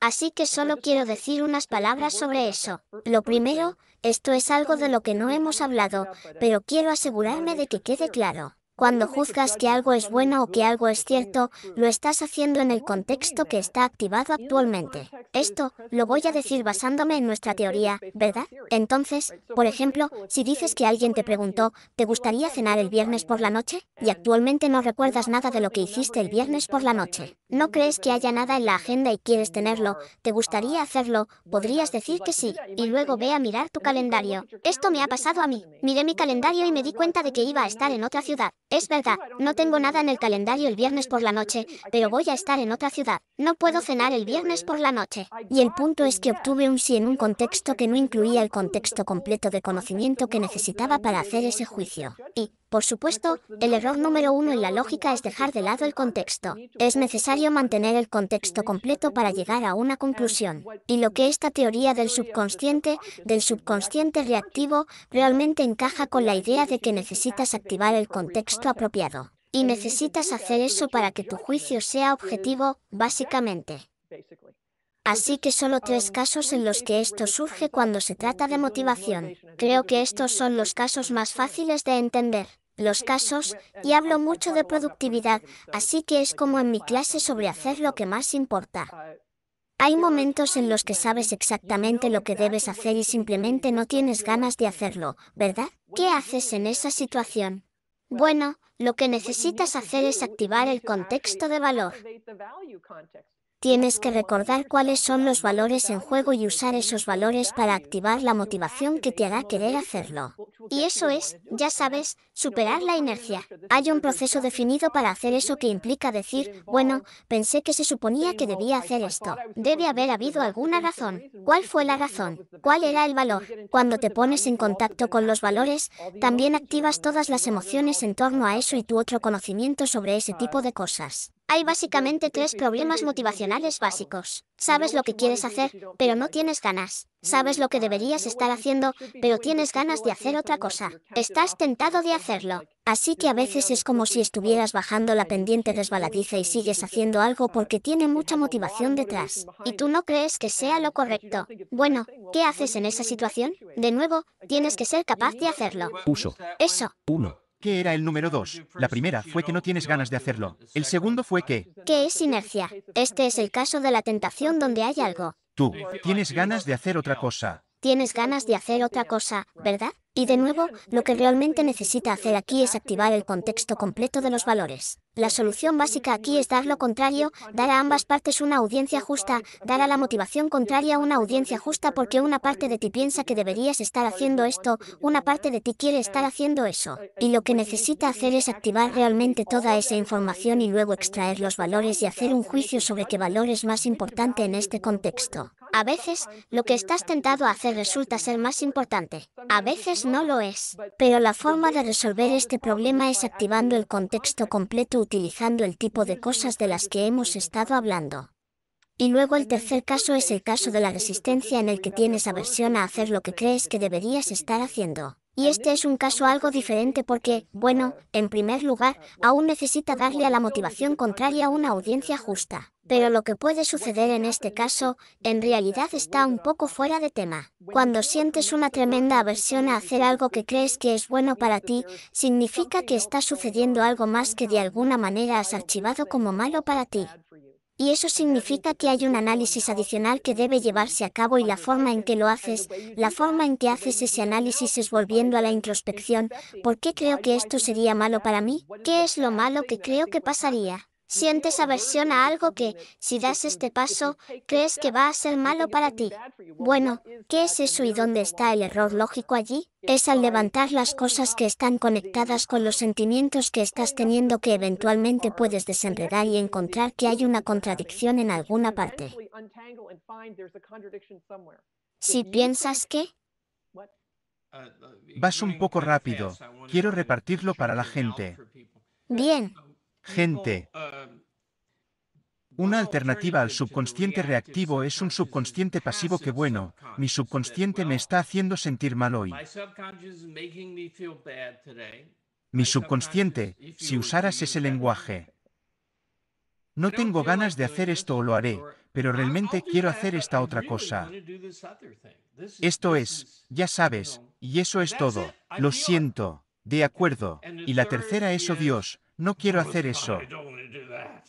Sé que debería, pero no quiero hacer eso. Y la visión pasiva es que hay algo en ti que te da estos sentimientos y eso es todo.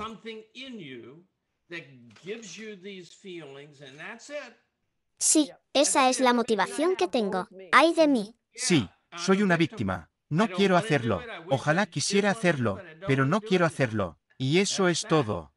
Y lo que Gene ha usado esta teoría para ayudar es que puedes controlar tu motivación controlando la activación de un contexto.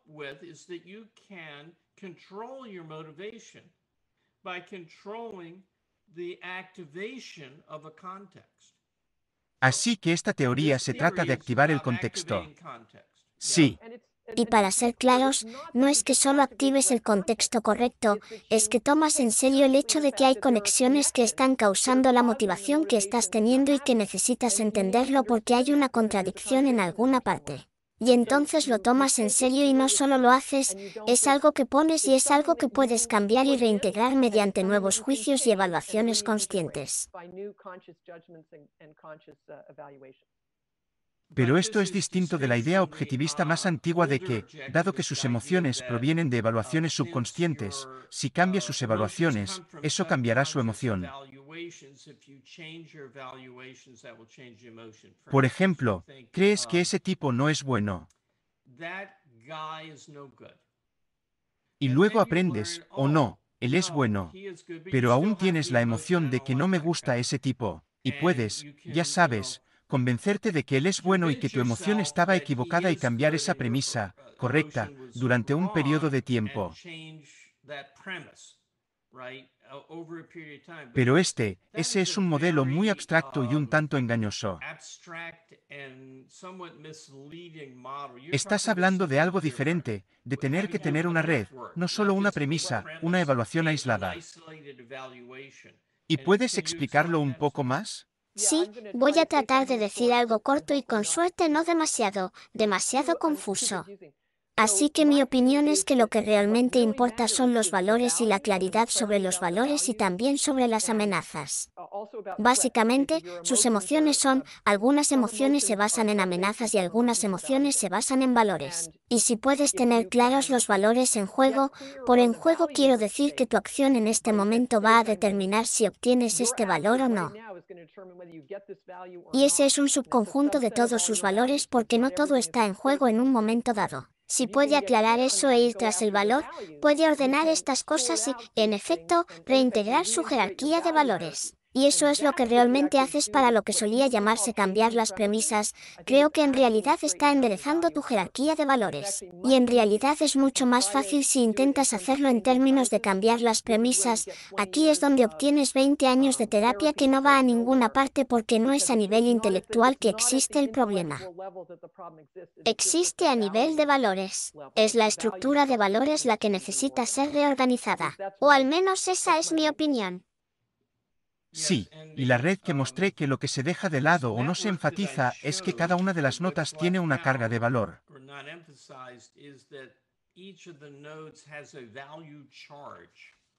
¿Es a mi favor o en mi contra? Y ese es el combustible para toda la operación de las cosas que entran y salen de la conciencia. Y no es un aislado. Por lo general, no es una conclusión aislada que deba corregir. Es que necesitas establecer un contexto de valor en lugar de lo que tu estado de ánimo te está dando o la resistencia o lo que sea. Y en preparación para esto, Jan y yo hablamos sobre cómo cambiar una aversión o un miedo o un mal humor en uno bueno.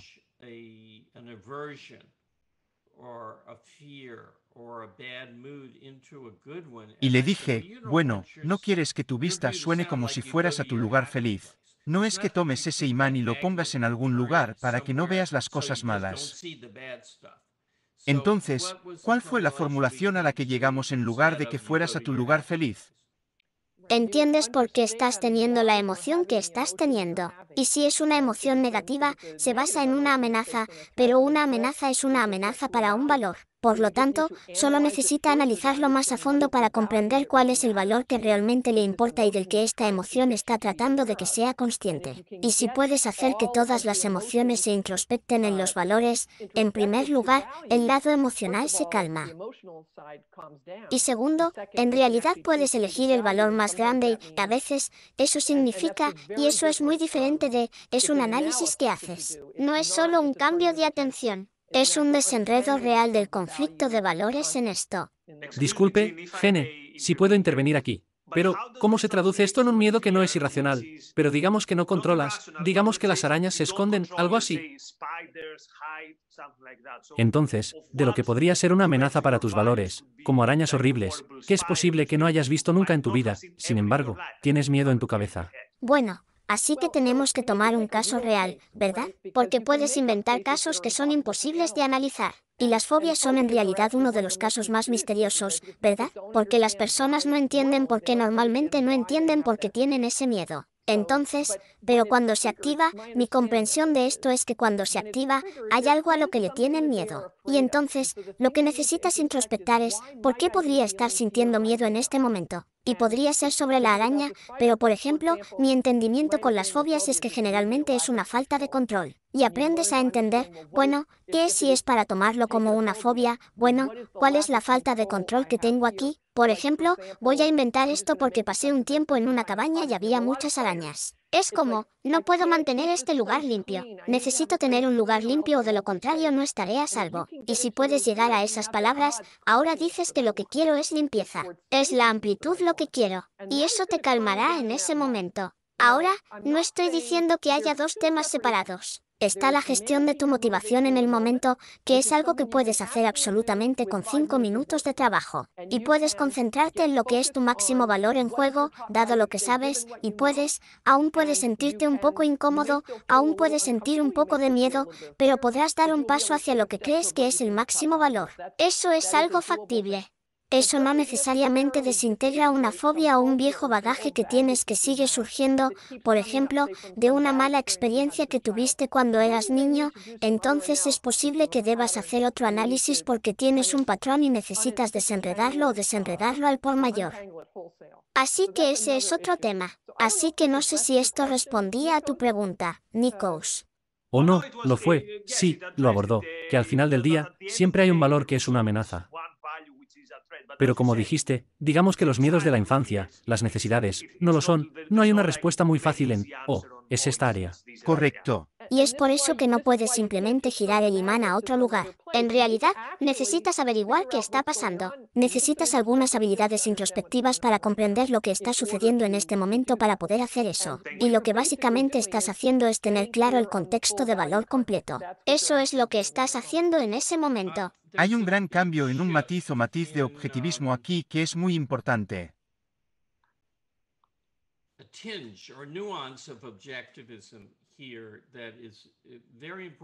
Y estoy empezando a rodearlo con Gene guiándome.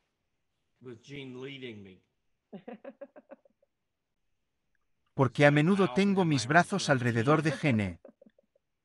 Así es desde la razón como punto de vista puramente cognitivo hasta la centralidad y la fundamentalidad y toda la omnipresencia de los valores y las emociones que producen, incluso en cómo funciona la conciencia. Centrality and fundamentality and all pervasiveness of values and the emotions they produce even in how consciousness functions.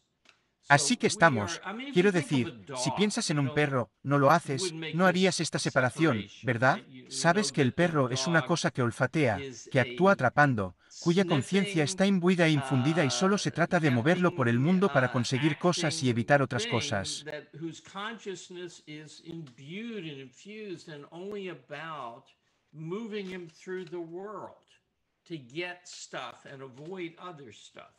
Lo mismo para cualquier animal.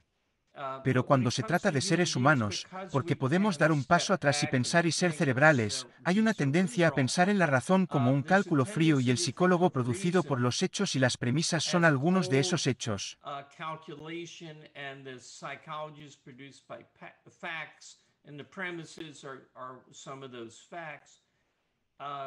Pero Irán no era así. Irán fue violenta, apasionadamente emocional y violentamente apasionadamente intelectual, profundamente apasionadamente intelectual y famosamente extasiado o enojado o cualquier emoción que quieras nombrar.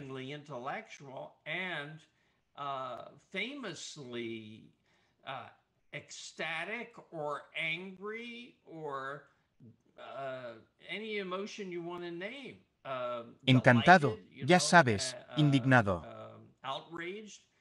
Así que tienes que mirar a tu conciencia como una cosa que busca valores.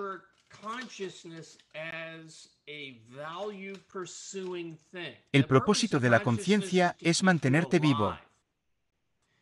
Entonces, una cosa de la que me di cuenta es que el robot inmortal e indestructible de Ayn Rand, que no puede ser afectado por nada que use para mostrar la conexión del valor con la vida, también se aplica a la cognición.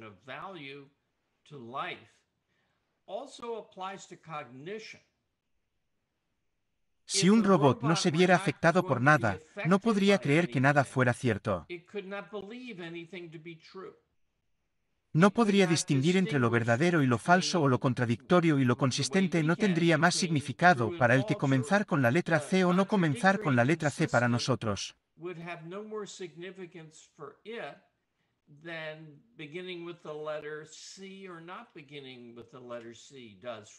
No archivas las cosas por donde empiezan. Estás seguro de que podrías hacer esa clasificación, pero ¿quién lo haría? Y al robot no le importa nada, ¿verdad? Así que no le importa si algo es contradictorio o no. La razón por la que nos importa es que las contradicciones te golpearán en la cara. Significa que cuando vas por este camino, estás perdiendo lo que hay detrás de ti. Y si vas por ese camino, estás perdiendo lo que tienes frente a ti. Es un conflicto, ¿verdad? Por lo tanto, la visión de la conciencia misma y de la cognición y la formación de conceptos y todas estas, ya sabes, cosas muy abstractas, deben entenderse sobre una base de valoración.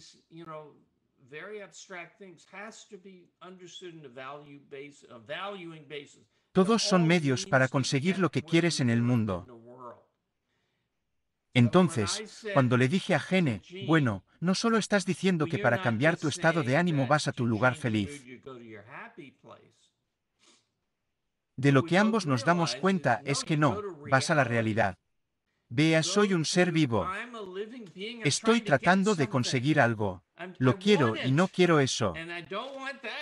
Eso es malo. Esto es bueno. Y lo que tengo que hacer es alinear ese poderoso mecanismo de valores con lo que sé sobre los valores en el mundo.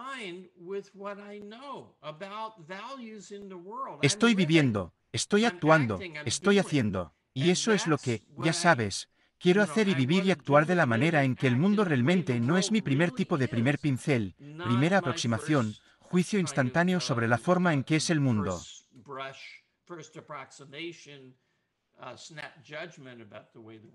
Pero la forma en que realmente es porque es donde vivo.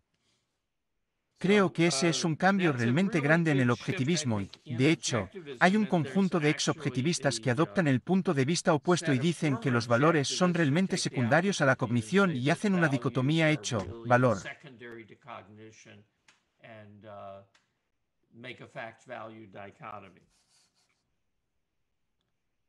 ¿Cuándo significarías que el cambio está teniendo lugar? ¿Más tarde? Dilo de nuevo. ¿Qué dijiste? ¿Cuándo? ¿El cambio en el objetivismo al que te refieres? Sí. Creo que estaba pensando en mí mismo, pero mientras hablo de ello, Leonard Peacock, de hecho, y el valor hizo un nuevo nivel de estrecha integración de hecho y valor.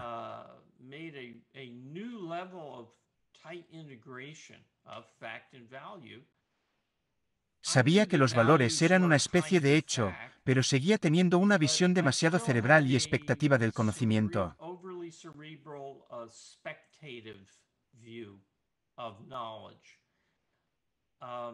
Ayn Rand nunca tuvo eso. Ayn Rand, sabes que incluso esto te sorprenderá como a mí. Ayn Rand dio una entrevista con una revista en 1935, creo que fue después de que We the Living saliera y le preguntaran sobre sus puntos de vista y sus opiniones. Y ella dijo, no me interesan las abstracciones. Me interesa la vida real. Y lo que quería decir eran abstracciones que no se relacionan con los valores, ya sabes, con la vida real, abstracciones personificadas que ella no era.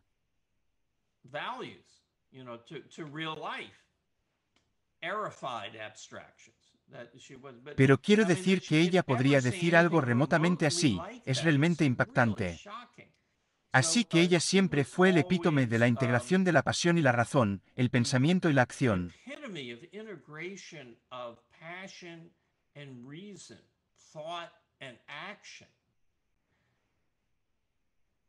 Te daré un ejemplo, otro ejemplo de ella.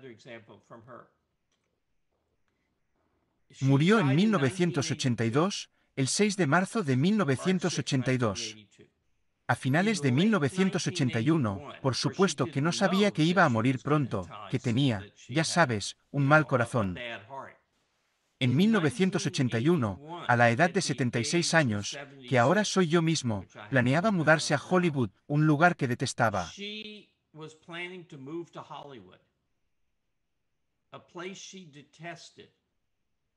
Realmente no le gustaba Hollywood. Y, ya sabes, Los Ángeles en general. Para hacer la miniserie de la rebelión de Atlas, que iba a producir ella misma.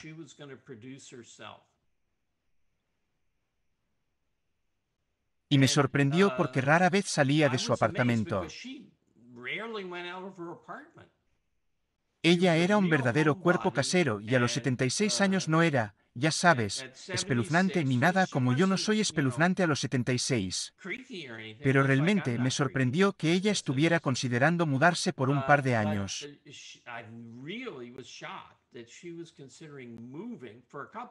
No iba a renunciar a su hogar en Nueva York, que amaba porque quería ver la rebelión de Atlas llevada a la pantalla, la televisión o de otra manera. Y ella iba a recaudar el dinero ella misma, se dirigió a sí misma y pensó que tenía que estar allí para hacer eso. Y así era, eso estaba en su agenda. Y ella escribió, estaba escribiendo el guión cuando murió. La versión de la miniserie. Así que la acción, ya sabes, la acción, la pasión, la emoción, los valores y la cognición racional pura se integraron en ella en un grado fenomenal.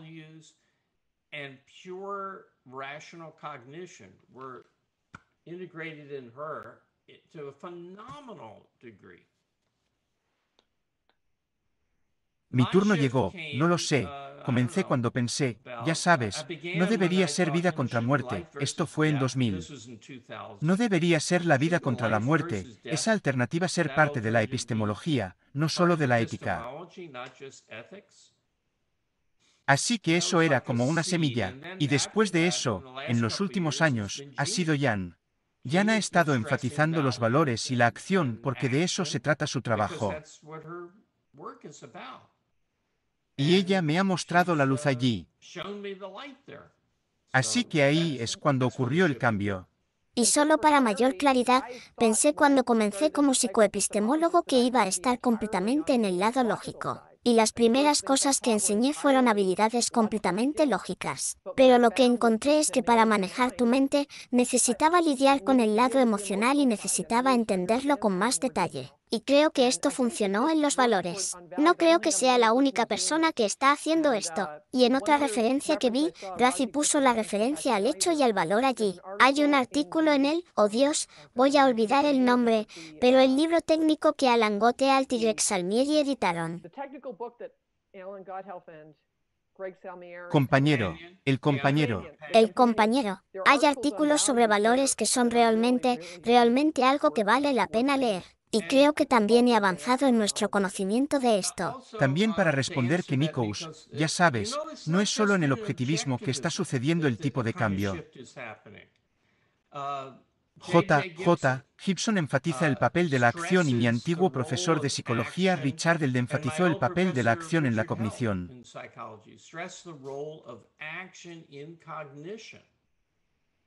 La percepción para Gibson es un logro que implica el movimiento del organismo a través de su entorno en la búsqueda de sus objetivos, es decir, su valor.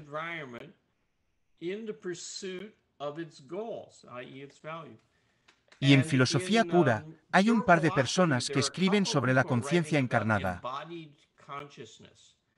Y uno de los que me gustó de un libro es Alba Noe y yo con un diario con los 2 puntos sobre la O y una E, o tal vez está allí sobre la E, sí, tienen que estar sobre la E, así que dices Noe, no.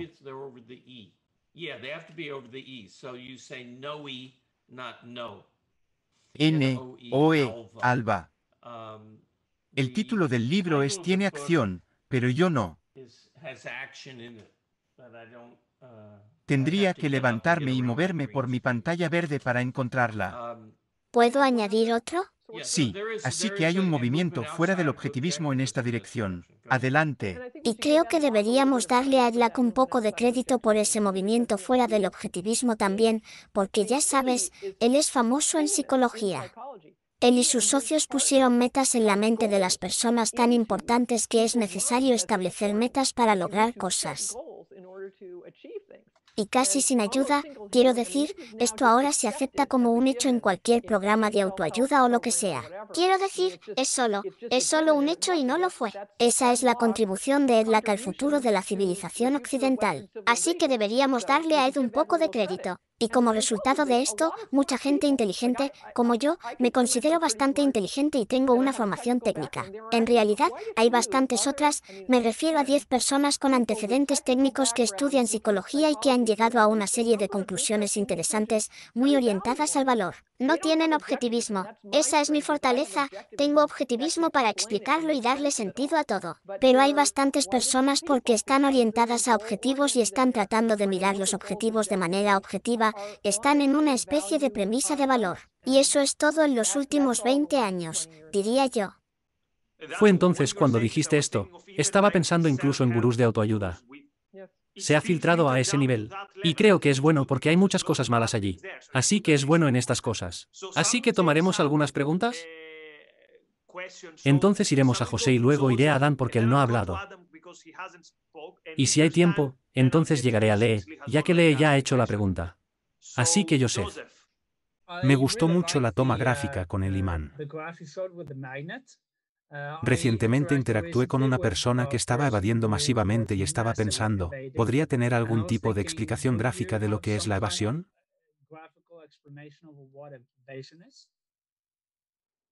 ¿Tienes alguna idea? Tengo una idea para eso. ¿Qué?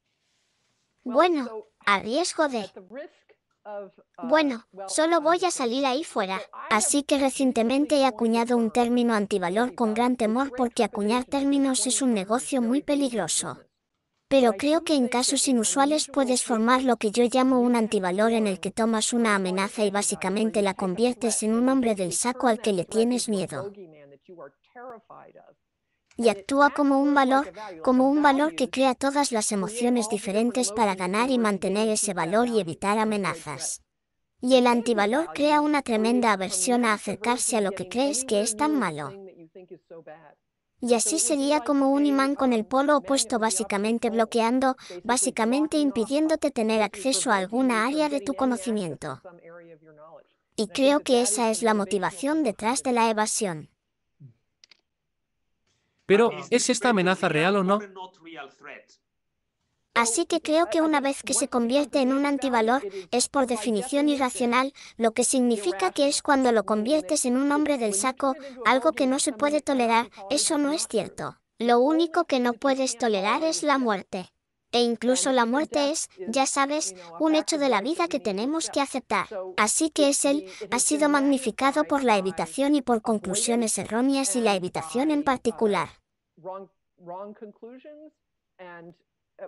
Si evitas constantemente algo, se convierte en un hombre del saco cada vez más grande al que le tienes más y más miedo. Y es por eso que todos hemos tenido la experiencia de alguna tarea que temíamos absolutamente. Y cuando realmente te sentaste a hacerlo y das un paso y es como, es fácil. Es como si tu miedo a lo que iba a ser fuera tan exagerado en comparación con lo que es la tarea real. Eso fue creado por medio de la evitación. Así como un valor se vuelve más fuerte cuando actúas para ganar y mantener, un valor se vuelve más y más fuerte cada acción y mantenerlo lo hace más fuerte. Si tienes algo formado como un antivalor, cada vez que lo evitas, eso lo hace más fuerte. Lo hace más grande, lo hace sentir más aterrador y horrible. Eso es siempre, creo, irracional. Aquí en los Estados Unidos, vemos esto muy crudamente con respecto a Trump. Ahora, voté por Hillary. No voy a votar por Trump para la reelección. Desprecio al hombre. Creo que es irracional con esteroides y ha destrozado al Partido Republicano, por lo tanto, a la oposición. Sin embargo, tengo amigos que viven y respiran para odiar a Trump.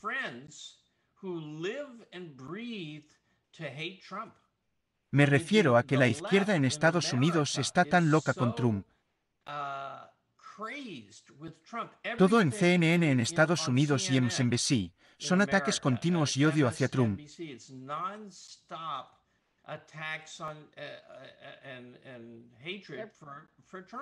Y eso es un antivalor. Correcto. Todo se interpreta con respecto a Trump. Es como si eso fuera lo principal, ¿verdad? Sí. Eso está impulsando toda la acción, ¿cierto?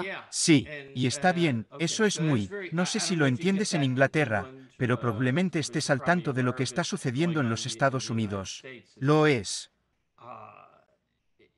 Tienes la sensación de que si Trump pierde después de la celebración inicial, se sentirán decepcionados porque no tendrán nada para enfocar su odio. Vamos. Sí, existe el término que creo para este síndrome de trastorno de Trump o algo así. Correcto. Entonces, ¿iremos a Adam para la próxima pregunta en vivo? Adam, no está silenciado. Sí, es más una observación que una pregunta. Pero creo que hubo un cambio fundamental en la forma en que los estadounidenses primero y luego el resto del mundo ven la relación entre el conocimiento y la búsqueda de valores en el entorno, que es la causa intelectual real de la industria de la innovación global, comenzando con la revolución del software que siguió a Internet.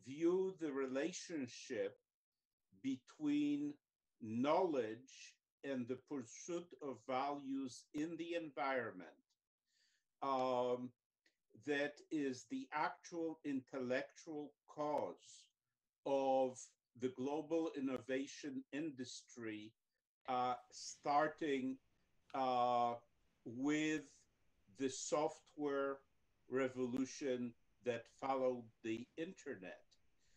Y eso es, y probablemente se originó con el proyecto Mac en el MIT. La idea de que el conocimiento no precede a la tecnología.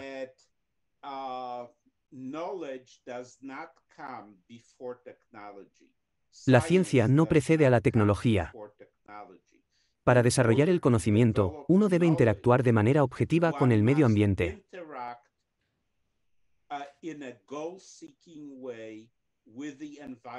Eso es tecnología. Y es esencial para el crecimiento del conocimiento en todos los campos, pero especialmente en nuevos campos como la inteligencia artificial, que la tecnología se desarrolle como una interacción con el conocimiento.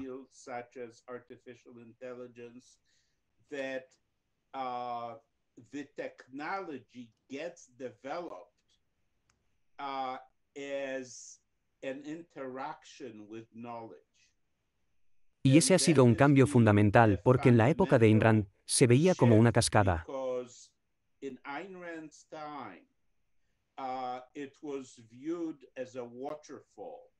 filosofía, luego ciencia, luego tecnología, luego producción, luego comercio, luego vidas humanas.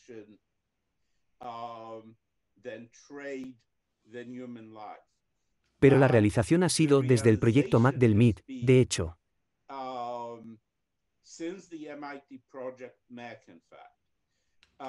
¿Proyecto qué, Adam? ¿Qué proyecto?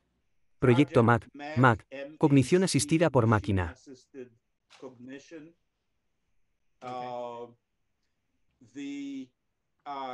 Que para avanzar en la ciencia de una manera fundamental, uno debe tener la tecnología desarrollada en el mismo esfuerzo, en el mismo proyecto, en las mismas mentes.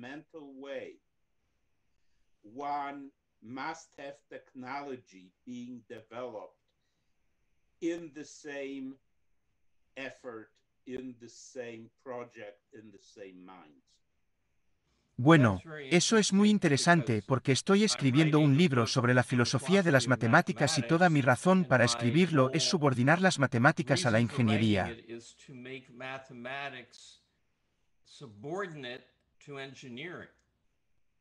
Que las matemáticas puras no son buenas, que las matemáticas existen para ser aplicadas.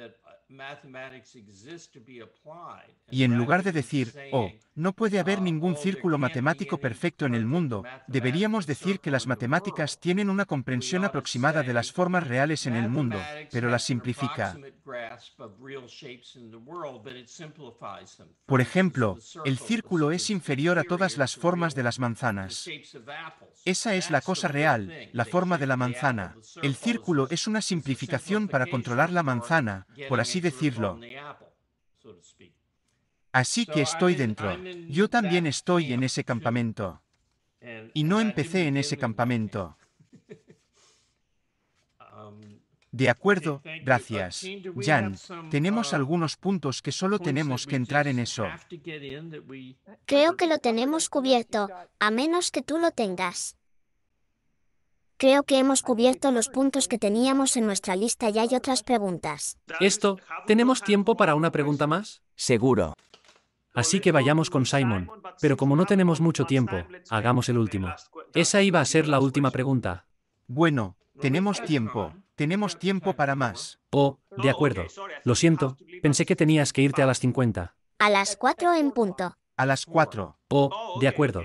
De acuerdo, bien. Tenemos 12 minutos más y Adam. Hice mi observación. Gracias, Adam. Me gusta eso. Si puedo hacer mi pregunta, gracias, Harry, y gracias, Jim, por esta noche. Lo estás criando en el área que alimenta mi propio negocio. Soy terapeuta, hipnoterapeuta cognitiva. La mayoría de las personas que vienen a mi oficina tienen algún tipo de trauma, ya sea que tengan una idea en la cabeza que les esté causando ansiedad. Por ejemplo, podría tener un tipo que es heterosexual y está preocupado de que sea gay y esa idea en su cabeza simplemente arde y arde. O podría tener un tipo con tinnitus. Sospecho que la mayoría de nosotros tenemos algo de tinnitus, pero es tan consciente de ello que lo está volviendo loco. Así que podría ser un cliente. Otro cliente, ya sabes, un cliente que tenía la imagen de sí mismo cortando. Esa era una imagen inaceptable para él como pensamiento. Y ha cambiado el peso de esa conexión en su cabeza a un peso tan fuerte que casi cualquier experiencia que pueda tener, ese pensamiento ahora viene a la mente. Es posible que vea un par de tijeras y, de repente, entre en pánico durante 7 horas y se corte, por ejemplo. Levanté la mano antes de que Jin hablara de antivalor, así que me disculpo si me vas a dar la misma pregunta, la respuesta, el mismo gen de respuesta, pero me pregunto si tengo ciertos humos y espejos para ayudar a mis clientes como terapeuta cognitivo, pero me pregunto si tienes algo más que pasar por un largo o 5 o 6 sesiones, tratando de que integren sus valores. Me temo que ya se han marchado en ese momento. Tengo que ayudar a mis clientes mucho más rápido que eso. Me pregunto si tienes algún truco, Harry, para reducir la ponderación de esas conexiones para que ya no se preocupen por algunas de esas cosas. Así que esa es el área de Jan. Gracias. Un par de cosas. 1. Así que no soy terapeuta, ¿verdad? Así que tengo un título en psicología, pero era psicología experimental. Así que para ser totalmente claros, probablemente tengas cosas que pueden ayudar a las personas en el momento mucho más de lo que yo podría por algo así. De la forma en que lo entendería, solo tengo dos cosas. Una es que creo que entenderlo como antivalores en lugar de como premisas erróneas es realmente útil porque la forma en que disuelves los antivalores es por los métodos de ver que realmente no es tan malo como pensabas que era. Y esa realidad realmente ayuda. Y eso es algo que puedes hacer en pequeños pasos incrementales. Ahora, no es que se pueda hacer en un solo paso. Creo que si realmente has formado algo como esto donde es real, algo está realmente desorganizado y está integrado de la manera incorrecta, va a tomar algún tiempo reorganizarlo. Pero sí creo que puedes hacer cosas a corto plazo y parece que tienes algunas técnicas para ayudar a corto plazo. Y una de las cosas que encontré, hay una mujer llamada Brooke Castillo que tiene un programa llamado Self Coaching y que tiene algo que ha sido muy útil, básicamente adopta el enfoque cognitivo y lo llama el modelo de auto-coaching. Y lo que haces es en el momento, ves cuál es ese pensamiento y ves cómo ese pensamiento en el que te estás enfocando en las circunstancias está causando un sentimiento particular, que luego está motivando una acción particular, que luego está creando un círculo vicioso. Y si puedes ver eso, eso te da cierta objetividad al respecto. Y creo que eso en sí mismo es útil. Lo que agrego a eso es ver que aproximadamente la mitad de las emociones se basan en amenazas y aproximadamente la mitad de ellas se basan en valores. Entonces, como una emoción basada en amenazas sería el miedo, que esto es una amenaza para mí, o la aversión, esto es algo malo que necesito alejarme, o la culpa, he sido malo, o la ira, esta persona me está haciendo daño. Mientras que las emociones basadas en valores, el amor, este es un valor. Joy, he ganado un valor. Pena, he perdido un valor. Eso es negativo, pero es una emoción basada en valores. Orgullo, basado en valores. Las emociones que se basan en amenazas establecen círculos viciosos. Así que creo que comprender que estás en un bucle basado en amenazas y ver que lo que debes hacer es descubrir cuáles son los valores en juego porque las amenazas no son lo fundamental. Quiero decir, creo que si nos fijamos en la reacción de la gente al COVID, muy basada en el miedo, ¿verdad? Lo que usted y la gente simplemente estaban ignorando es el hecho de que en realidad necesitamos mantener el sistema de producción en funcionamiento para que podamos mantener nuestro nivel de vida. Y ya sabes, simplemente eliminaron todo ese contexto. Si puede ver que está en ese contexto basado en amenazas y decir, está bien, bueno, ¿cuál es el valor en juego? ¿Hay algún valor? Una amenaza es una amenaza para un valor, así que podrías necesitar un poco más de análisis para llegar a eso. Y luego, ¿cuáles son los otros valores en juego? Eso puede ayudarte en el momento. Y dije que en un proceso de 5 minutos, quiero decir, con cierta habilidad, puedes ver cuál es el valor en juego para mí en este momento. Y cuando lo ves con claridad y estás en contacto con tus emociones, que es otra cosa que has aprendido de los terapeutas, porque muchas personas que tienen estas cosas simplemente no están en contacto con sus sentimientos en absoluto. Creo que para ser consciente de los valores en juego, es necesario ser emocionalmente consciente de sí mismo. Y cuando eres emocionalmente consciente de los valores en juego,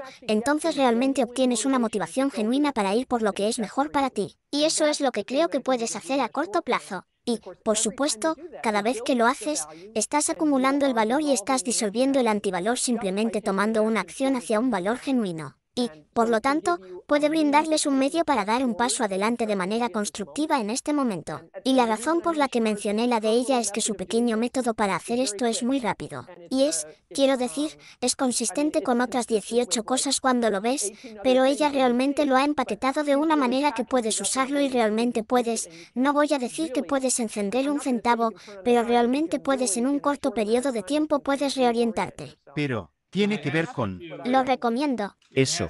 Tiene que ver con tomar en serio lo que está sucediendo en tu mente y darte cuenta de que tienes la opción de estar de acuerdo con los susurros de esto o los gritos del subconsciente o no, ¿verdad?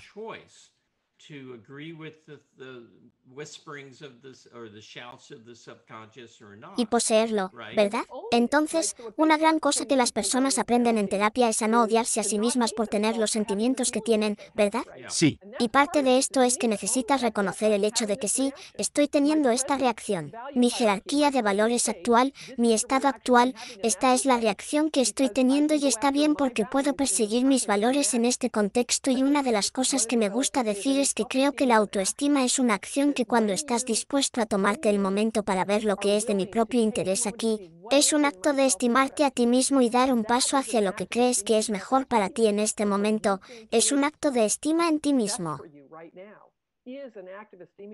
Y no creo que sea el caso de que tengas algo de autoestima. Esto es, no soy fan de Brandon. No creo que sea que tengas autoestima y eso determine cómo actúas. Creo que es tu acción hacia los valores lo que encarna eso y es una acción que tomas por ti mismo y que puedes hacer incluso si tu psicología está un poco desordenada. Así que es como dice Peter Keating, ¿por qué creen que es fácil hacer lo que quieres?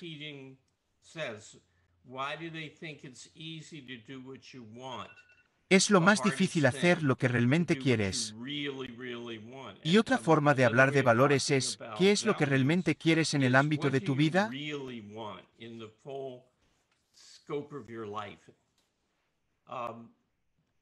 Me gustaría responder a otra pregunta a la que da lugar. ¿Puedo ver si esto responde a lo que Simon estaba pidiendo? Sí, eso sería mejor. Gracias, Jin. Creo que sí. Echaré un vistazo al recurso que mencionaste. Creo que si las personas pueden centrarse en el valor, ese tipo de método ayudará, pero creo que muchos de mis clientes prácticamente tienen un casco de realidad virtual en la cabeza y están pensando en el atraco que acaban de tener y cosas por el estilo. Y, por lo tanto, en realidad no están en contacto con la realidad y, por lo tanto, hacer que se den cuenta de que su pensamiento y olvidar su pensamiento es realmente útil porque lo son. Ejecutar el clip. Puedo recomendar a otro autor que trate el trastorno obsesivo-compulsivo de esa manera. Y su nombre es Jeffrey Schwartz. Y me gusta recomendarlo porque es uno de los muy pocos psicólogos que cree en el libre albedrío. Y dice que entrena a sus pacientes para que lidien con los pensamientos que tienen con su voluntad. Y creo que sería útil.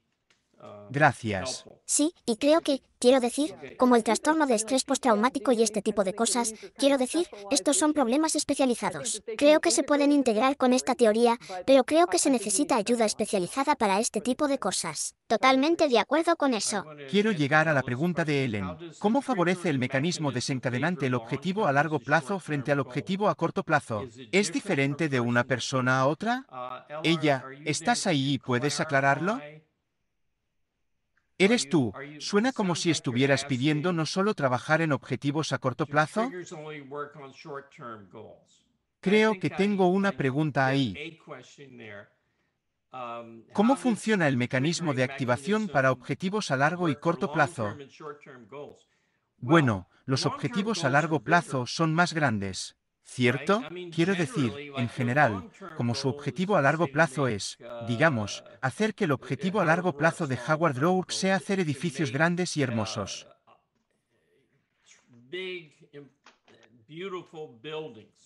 Su objetivo a corto plazo es encontrar un contratista mejor que el que tiene ahora.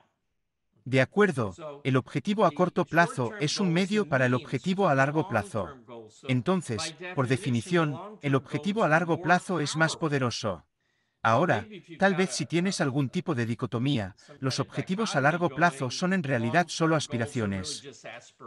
Dios, me gustaría ser escritora. Me gustaría ser arquitecto. Hacerlos reales es a veces el desafío, ¿cierto? Sí. Así que tienen un tirón emocional que en realidad requiere trabajo. Y ver el objetivo a corto plazo como un paso hacia el objetivo a largo plazo. Eso es algo volitivo. Esa volición puede funcionar. Entonces, una de las preguntas que hace es, bueno, ¿por qué quiero este objetivo a corto plazo? Bueno, porque tengo que hacer esto para conseguir eso y realmente lo quiero. Entonces, los objetivos a largo plazo, los desencadenantes de los objetivos a largo plazo normalmente serían más fuertes que el desencadenante de los objetivos a corto plazo. Si ha organizado su jerarquía de valores. Sí. Correcto. Quiero decir, esto es después de haber hecho el trabajo, como Como si se desarrolla un interés profesional, se necesita trabajo. Tienes que actuar para ganarlo y mantenerlo para que te intereses por él, para que desarrolles conocimiento sobre él, para que eso se convierta en un gran valor en tu psicología y tenga mucho tirón emocional. Pero solo digo, mi objetivo a largo plazo es ganar $1 millón, no va a pasar nada. Quiero decir, todo lo que vas a conseguir es un poco de culpa cuando no haces ningún trabajo para tratar de hacerlo. No vas a tener ningún tirón hacia adelante hasta que realmente lo vincules a muchos otros valores y muchas otras acciones. Sí, y hay otra cosa que quiero señalar que se integra con la epistemología del cuervo aquí, que es la vida vivido en concreto.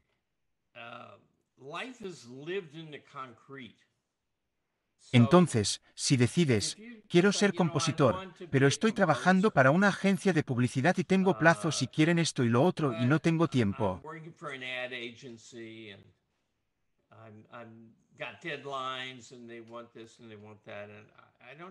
Quiero ser compositor.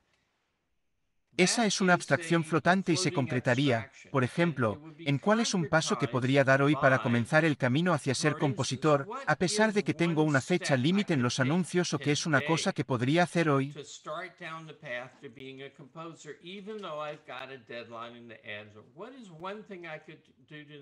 Bueno, podría escribir una lista de los compositores que admiro. Quiero decir, eso acaba de llegar a mí. Y luego eso te da cierta información y eso te prepara para el siguiente paso. Pero, ¿qué puedo hacer? Bueno, obviamente podría pasar algún tiempo escuchando a estos compositores y ver qué es lo que me gusta de lo que hacen y por qué no me gustan los demás. Así que déjame tomar el primero aquí, y déjame. Mañana tendré el primer concierto de Rachmaninoff y lo contrastaré con el primer concierto de Beethoven y veré por qué me gusta uno y no estoy loco por el otro.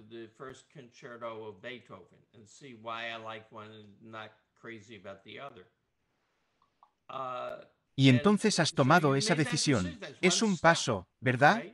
Y a través de una serie de pequeños pasos, actúas por lo que ganas y está bien, porque la mente no puede lidiar con 1 millón de pasos a la vez y un largo viaje, ya sabes, un viaje de 1000 millas comienza con un solo paso y descomponerlo en uno más.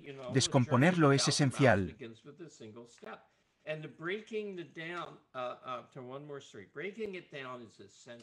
Cuando estaba escribiendo mi tesis doctoral, todas las mañanas me despertaba con esta gran cosa negra, una nube que se cernía sobre mí. Tengo que hacer la disertación hoy. Y no importa cuántas veces lo corrigiera, todavía volvía. La solución fue que no tengo que escribir la disertación hoy. Tengo que escribir el siguiente párrafo. ¿Dónde lo dejé? Oh, sí, hice este punto y ese punto, pero por supuesto, luego quería hacer el siguiente punto, que sería un poco y así, y eso está bien, ¿sabes? Yo podría hacer eso, pero si no lo dividí en partes manejables y tengo que escribir la disertación hoy.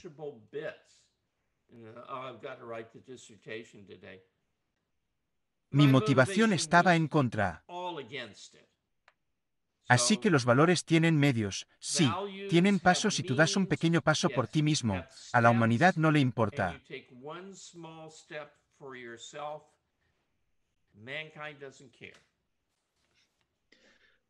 Correcto. Así que creo que es hora de terminar. Dejaré que Ray haga el final, ya que organizó este gran evento. Solo dale las gracias a Harry. Puede seguir su trabajo, entre otros lugares, en el boletín de Harry B. Lo siento, Carta. Tengo la carta y el enlace en el chat y también puedes seguir el trabajo de Jim en Thinking Directions, que también publicaré en el chat.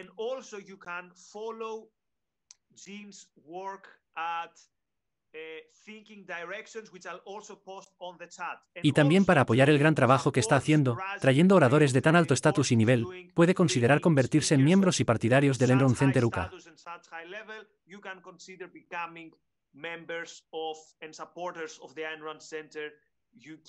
Gracie, ¿quieres hacer el outro? Sí, así que gracias Nikos y gracias Jan y Harry. Creo que cuanta más gente vea la charla de hoy, todos nos beneficiaremos. Entonces, si comparte esa opinión, insto encarecidamente a todos los presentes a que compartan este evento. Ya está en Facebook, ya puedes compartirlo. Estará en YouTube. Puse el enlace a nuestro canal de YouTube en el chat de Zoom. Estará en YouTube y en las plataformas de podcasts en los próximos días. Así que sí, eso sería muy útil. Y la próxima semana, el próximo lunes, tendremos una charla, en realidad un panel de discusión sobre los derechos humanos en el Medio Oriente. Tenemos algunos oradores que aún no han sido confirmados. El que está confirmado es Ilan Chernow, quien escribió un libro sobre Israel y cómo Estados Unidos puede abordar ese conflicto. Así que sí. Y este miércoles, nuestra discusión de lo metafísico versus lo hecho por el hombre con eso no está en vivo en Facebook. Así que si quieres unirte a eso, tienes que estar en el London Niner and Meetup. Y se publicará también en YouTube en algún momento. Así que gracias de nuevo a todos y nos vemos pronto. Gracias a todos. Adiós.